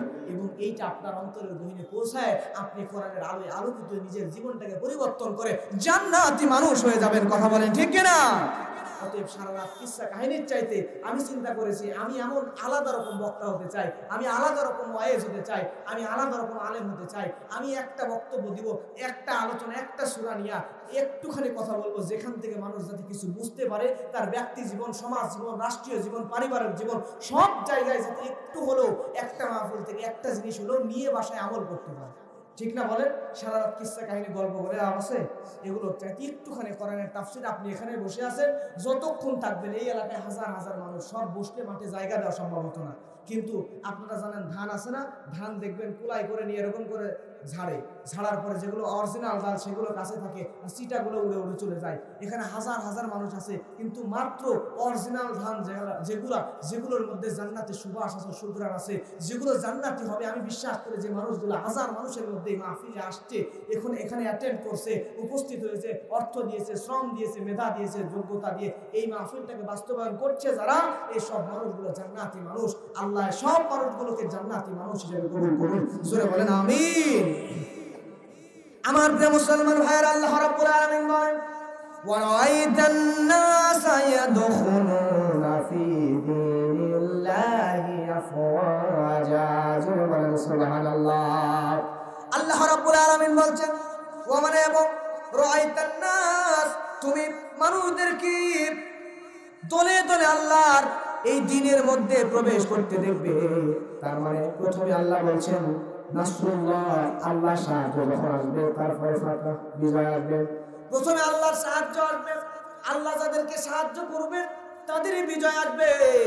আর যখন এই দিনের বিজয় চলে আসবে, বিজয় আসার পরে ওয়ারাআইতান নাসা ইয়াদখুলুনা ফি দীনিল্লাহি আফওয়াজা। বিজয় আসার পরে আল্লাহর নবীকে আল্লাহ বলছেন, নবী হে, আপনি দেখবেন দলে দলে মানুষগুলো দিনের মধ্যে প্রবেশ করবে। সূরা বলেন না সুবহানাল্লাহ। তার মানে যদি কোন রাষ্ট্রে বিজয় সংগঠিত হয়, কোন জায়গায় যদি বিজয় সংগঠিত হয়, তাহলে দলে দলে মানুষটা ইসলামের মধ্যে চলে আসবে। তার একদম উৎকৃষ্ট সবচাইতে সুন্দর উদাহরণ হলো আল্লাহর নবীকে যখন হিজরত করে মক্কা ছেড়ে মদিনায় চলে যাওয়া লাগবে, হিজরত করে মদিনায় চলে যাওয়ার আগে আল্লাহর নবী মক্কার ওই কাবা ঘরের মধ্যে নামাজ আদায় করার জন্য দায়িত্ব ছিল ওসমান বিন তলহা। নাম কি? ওসমান বিন তলহা। প্রিয় ভাইয়ের আমার, নবীর জামাই ওসমান নয়, এটা হচ্ছে ওসমান বিন তলহা। আর নবীর জামাইয়ের নাম হচ্ছে উসমান বিন আফফান রাদিয়াল্লাহু তাআলা। আর এই লোকটার নাম ওসমান বিন তলহা। প্রিয় ভাইয়ের আমার, ওসমান বিন তলহা নামক লোকটার কাছে আল্লাহর নবী গেল, যার বরাবর ওসমান বিন তলহা রে, তুমি কাবা ঘরের চাবিটা দিয়া আমার একটু দাও, আমি তো মক্কা ছেড়ে মদিনায় হিজরত করে চলে যাব, আমাকে একটু কাবা ঘরটা খুলে দাও, আমি একটু ইবাদত বান্দিগি করে আল্লাহর কাছে সালাত আদায় করি। ওসমান বিন তলহা দিতে চায় না। এমত অবস্থায় প্রিয় ভাইয়েরা আমার, আল্লাহর নবী মুহাম্মদ রাসূলুল্লাহ সাল্লাল্লাহু আলাইহি ওয়াসাল্লাম ওসমান বিন তলহাকে আবারও রিকোয়েস্ট করে, আবার অনুরোধ করে। ওসমান বিন তলহা বিরক্ত হয়ে যায়। বিরক্ত হয়ে যাওয়ার পরে ওসমান বিন তলহা, যে নবীর দিকে মশা মাছি পড়া পর্যন্ত হারাম, সে আল্লাহর নবীকে, ওই নির্দয় ওসমান বিন তলহা হাত দিয়ে আল্লাহর নবীকে এমন করে ধাক্কা দিয়া জমিনের মধ্যে ফেলায়। আল্লাহর নবী বড়ই কষ্ট পেলেন। নবী আমার চোখের পানি নিয়া মক্কা ছেড়ে মদিনায় হিজরতে চলে গেলেন। যাওয়ার পরে দীর্ঘ 10 বছর 13টি বছর তার কষ্ট দিল। মদিনায় গিয়ে 10 বছর হয়ে গেল। 10 বছর পরে নবী আমার, সেই নবীকে মক্কার চাবি পর্যন্ত দেয় নাই, কাবার চাবি পর্যন্ত দেয় নাই, সেই নবী রাষ্ট্রপ্রধান হয়ে ওই মক্কার মধ্যে ফিরে আসতেছে। সুবহানাল্লাহ। নবী আমার মক্কায় চলে গেলেন, কাবা গৃহের কাছে আসলেন। আসার পরে ওসমান বিন তলহাকে ডাক দিয়ে বলে, ওসমান বিন তলহা রে, তুমি কি ওই কাবার চাবিটা আমার হাতে একটু দিবা না?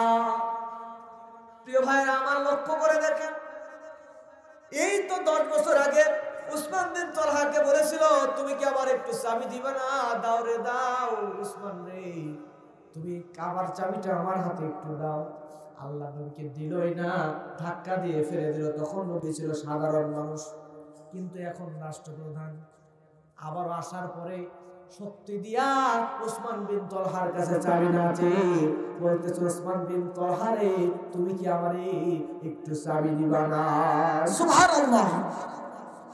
ওসমান বিন তলহা বলে, ইয়া রাসূলুল্লাহ, আপনাকে আমি চাবি দিব না কেন?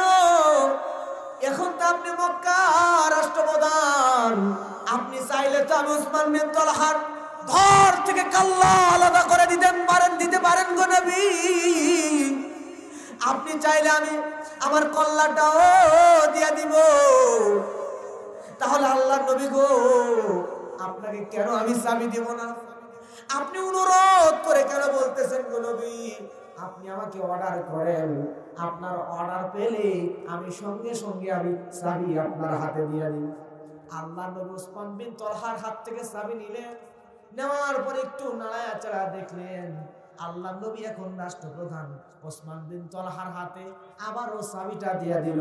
দেওয়ার পরে বলতেছে, ওসমান বিন তলহা, এই চাবিটা আমি রাষ্ট্রপ্রধান মুহাম্মদ সাল্লাল্লাহু আলাইহি ওয়াসাল্লাম, তোমার দায়িত্বে এই চাবিটা, কাবা ঘরের চাবিটা রেখে দিলাম। সুবহানাল্লাহ। ওসমান বিন তলহা এক মুহূর্ত দেরি করলেন না। আল্লাহর নবীকে বললেন, আপনি যে রহমতের নবী, আর বুঝতে বাকি নাই গো নবী, আপনি এই মুহূর্তে আমি ওসমান বিন তালহাকে কালেমা পড়ায় মুসলমান বানায় দেন। জোরে বলেন আল্লাহু আকবার।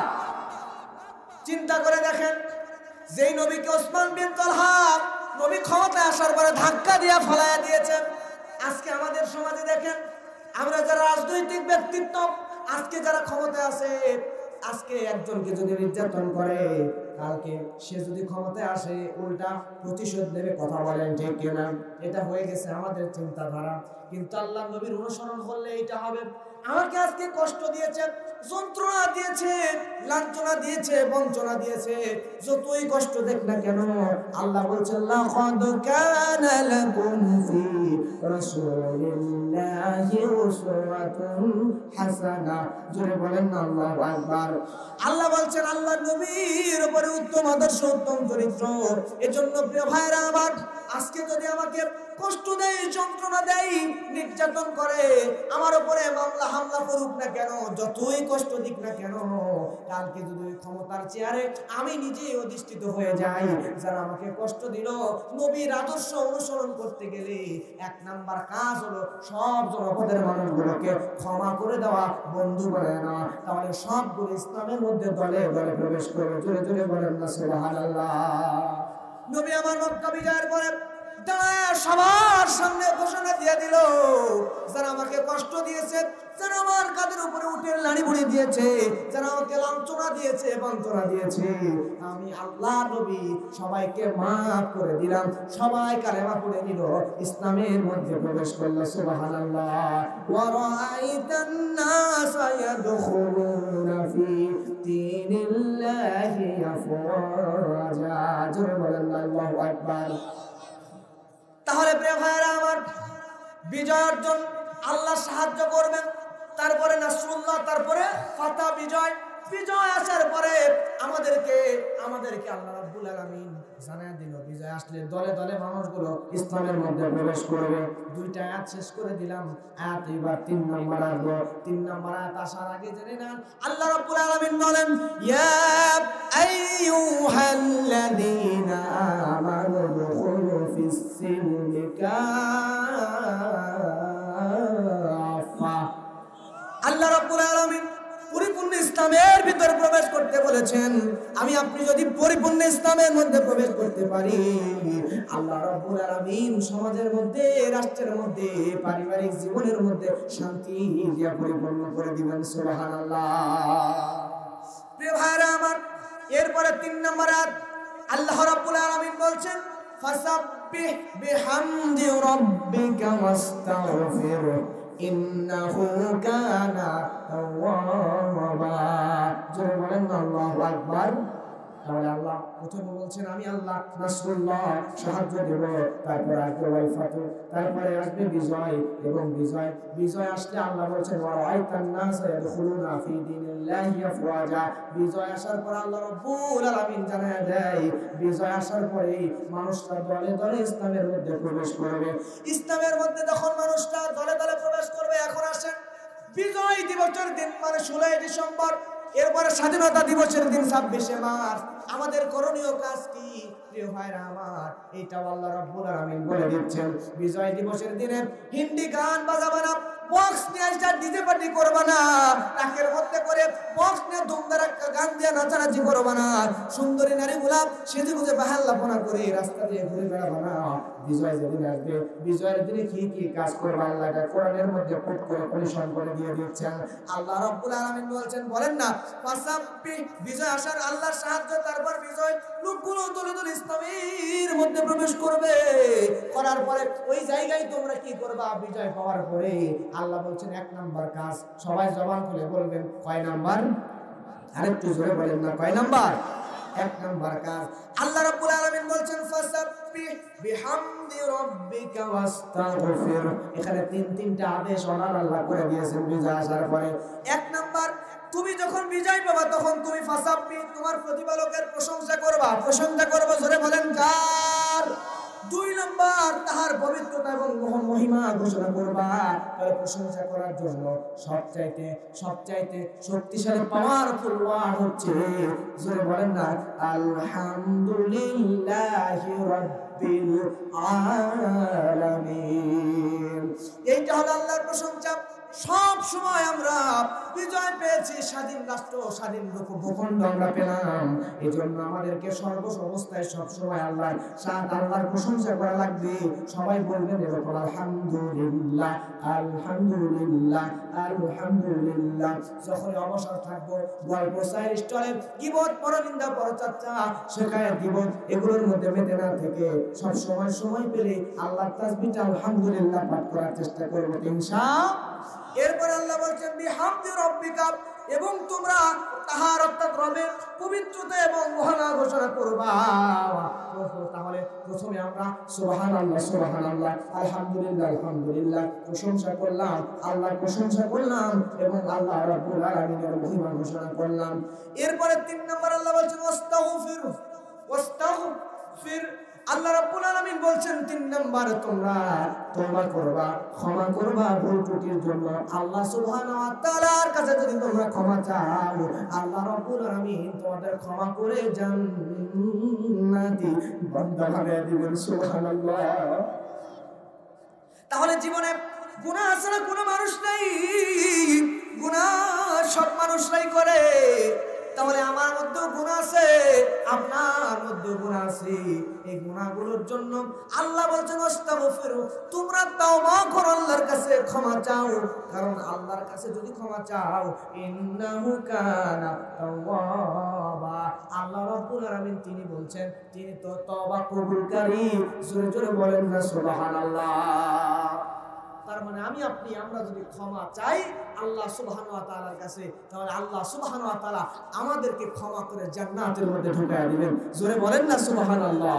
আর আজকের মাহফিল যে যুবকরা করছে, এই যুবকদের জন্য দোয়া করার দরকার আছে না নাই? প্রিয় ভাইরা, এই যে কলিজার টুকরা যুবক ভাইরা এই মাহফিলের আয়োজন করেছে, আল্লাহর নবী যুবকদেরকে কম ভালোবাসতেন না বেশি ভালোবাসতেন? আল্লাহর নবী এরকম এক মজলিসে বক্তব্য দিচ্ছেন, নবী আমার তাকায় দেখি মাঠ পরিপূর্ণ, বসার কোনো জায়গা নাই। সামনের দিকে আল্লাহর নবী তাকায় দেখে একজন যুবক সাহাবী দাঁড়ায় আছে। এই যুবক সাহাবীকে দেখার পরে আল্লাহর নবী নিজের শরীর থেকে নিজের চাদরটা এমন করে পোটলা করে যুবকের দিকে এরকম করে ছুঁড়ে মারলেন। যুবকের নাম হলো হযরত জারির রাদিয়াল্লাহু তাআলা আনহু। জারিরকে বলল, জারির তুমি দাঁড়ায় কেন? জারির বলে, নবী গো বসার জায়গা নাই। আল্লাহ নবী নিজের শরীরের চাদর খুলে যুবককে দিয়ে বলে, যুবক এইটা বিছায়া তারপরে তুমি বসে দাও। জারির রাদিয়াল্লাহু তাআলা আনহু বসবেন কি আল্লাহর নবীর দেওয়া চাদর এমন করে বুকের মধ্যে জড়ায় নিয়া চুমু খেলেন। খাওয়ার পরে বললেন, আল্লাহর নবী গো আপনি আমার মতো সাধারণ একজন যুবককে এত বেশি সম্মানিত করেছেন, এজন্য আমি জারির দোয়া করি আল্লাহ আপনি নবীকে আরো বেশি সম্মানিত করেন। সুবহানাল্লাহ। যুবকদেরকে আল্লাহর নবী কত ভালোবাসতেন। অতএব আপনাদের এলাকার এই যে আমার কলিজার টুকরা যুবক ভাইরা এত সুন্দর কোরআনের তাফসীর মাহফিলের আয়োজন করেছেন, এই যুবক ভাইদের জন্য প্রাণ খুলে দোয়া করবেন। এবং এরা যতদিন বেঁচে থাকবে, এখানে তো গানের আয়োজন, নর্তকীদের নাচের আয়োজন করতে পারত, কিন্তু তা না করে এই কোরআনের মাহফিলের আয়োজন করেছে। দেখেন তো আমি যে আলোচনাগুলো করলাম, কোরআন থেকে বললাম, আপনাদেরকে শোনালাম, আপনাদের ফায়দা হলো নাকি লস হলো?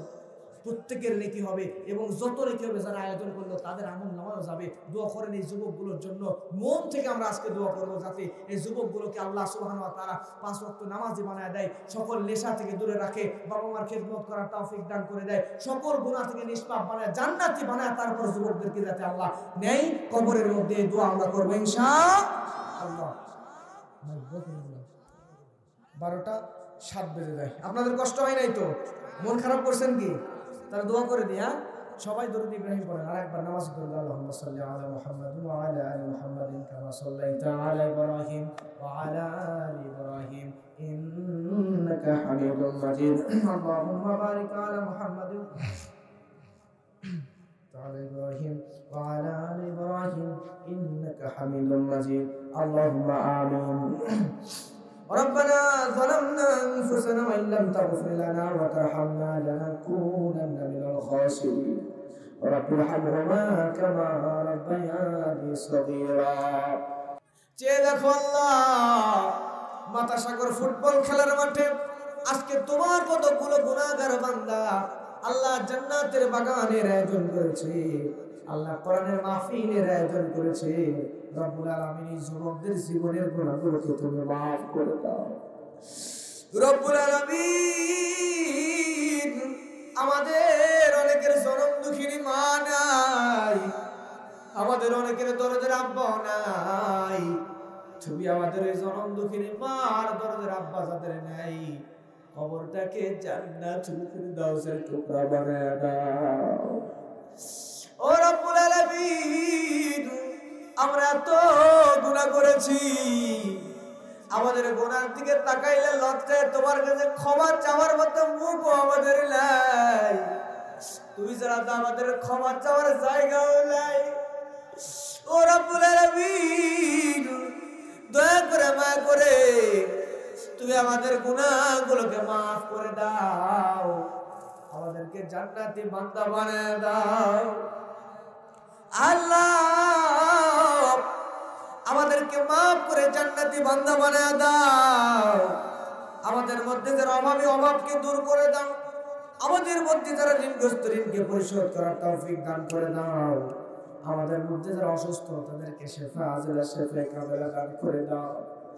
রব্বুল আলামিন আল্লাহ যারা পরীক্ষার্থী পরীক্ষায় ভালো রেজাল্ট করার তৌফিক দান করে দাও। আল্লাহ সন্তানদেরকে পিতামাতার চক্ষু শীতলকারী সন্তান বানায় দাও। আল্লাহ আমাদের পিতামাতাদেরকেও তুমি নেক হায়াত দান করে দাও। রব্বুল আলামিন এই মাতাসাগর এলাকার রামবাগানের নিচে বাঁশবাগানের নিচে কত মুমিন মুমিনাত শুয়ে আছে আল্লাহ, প্রত্যেকের আমার পরে মাহফিলের সওয়াব পৌঁছে দাও। রব্বুল আলামিন পর্দার আলে মা বোনেরা বসে আছে, সামনে কোরআন পাগল যুবক ভাইরা মুরব্বীরা কচি কাঁচা বাচ্চারাও বসে আছে আল্লাহ। প্রত্যেকের মনে অনেক আশা চাওয়া, জানি না কার মনের মধ্যে কি আশা। দয়া করে মায়া করে প্রত্যেকের মনের মধ্যেকার সকল নেক আশা চাওয়া পাওয়াগুলোকে তুমি কবুল আর মঞ্জুর করে নাও। রব্বুল আলামিন আমাদের মধ্যে যাদের সন্তান হয় না সন্তানের ব্যবস্থা করে দাও, যাদের চাকরি হয় না চাকরির ব্যবস্থা করে দাও। রব্বুল আলামিন আমাদের মধ্যে যে যুবক ভাইদের এখনো বিয়ে হয় নাই, নেককার দিনদার পরহেজগার স্ত্রীর ব্যবস্থা করে দাও। আমার যে মায়েদের বোনেদের এখনো বিয়ে হয় নাই আল্লাহ আমার বোনেদেরকেও দিনদার ইসলামিক মাইন্ডের আল্লাহ জীবন সঙ্গীর ব্যবস্থা করে দাও। রব্বুল আলামিন এলাকার প্রত্যেকটা মানুষকে দ্বীনের জন্য কবুল করে নাও। খাস করে আজকের এই মাহফিলের আয়োজন করলো যে যুবক ভাইয়েরা, রব্বুল আলামিন কত সুন্দর জান্নাতের বাগানের আয়োজন করেছে।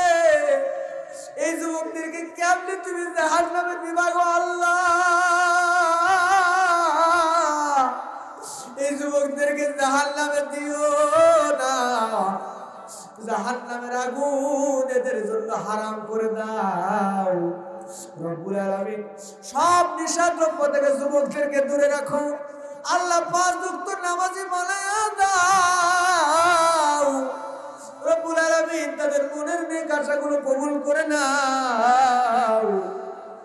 যতদিন বাঁচবে দ্বীনের পথে ইসলামের পথে কোরআন সুন্নাহর প্রতি অবিচল থাকার তৌফিক দান করে দাও।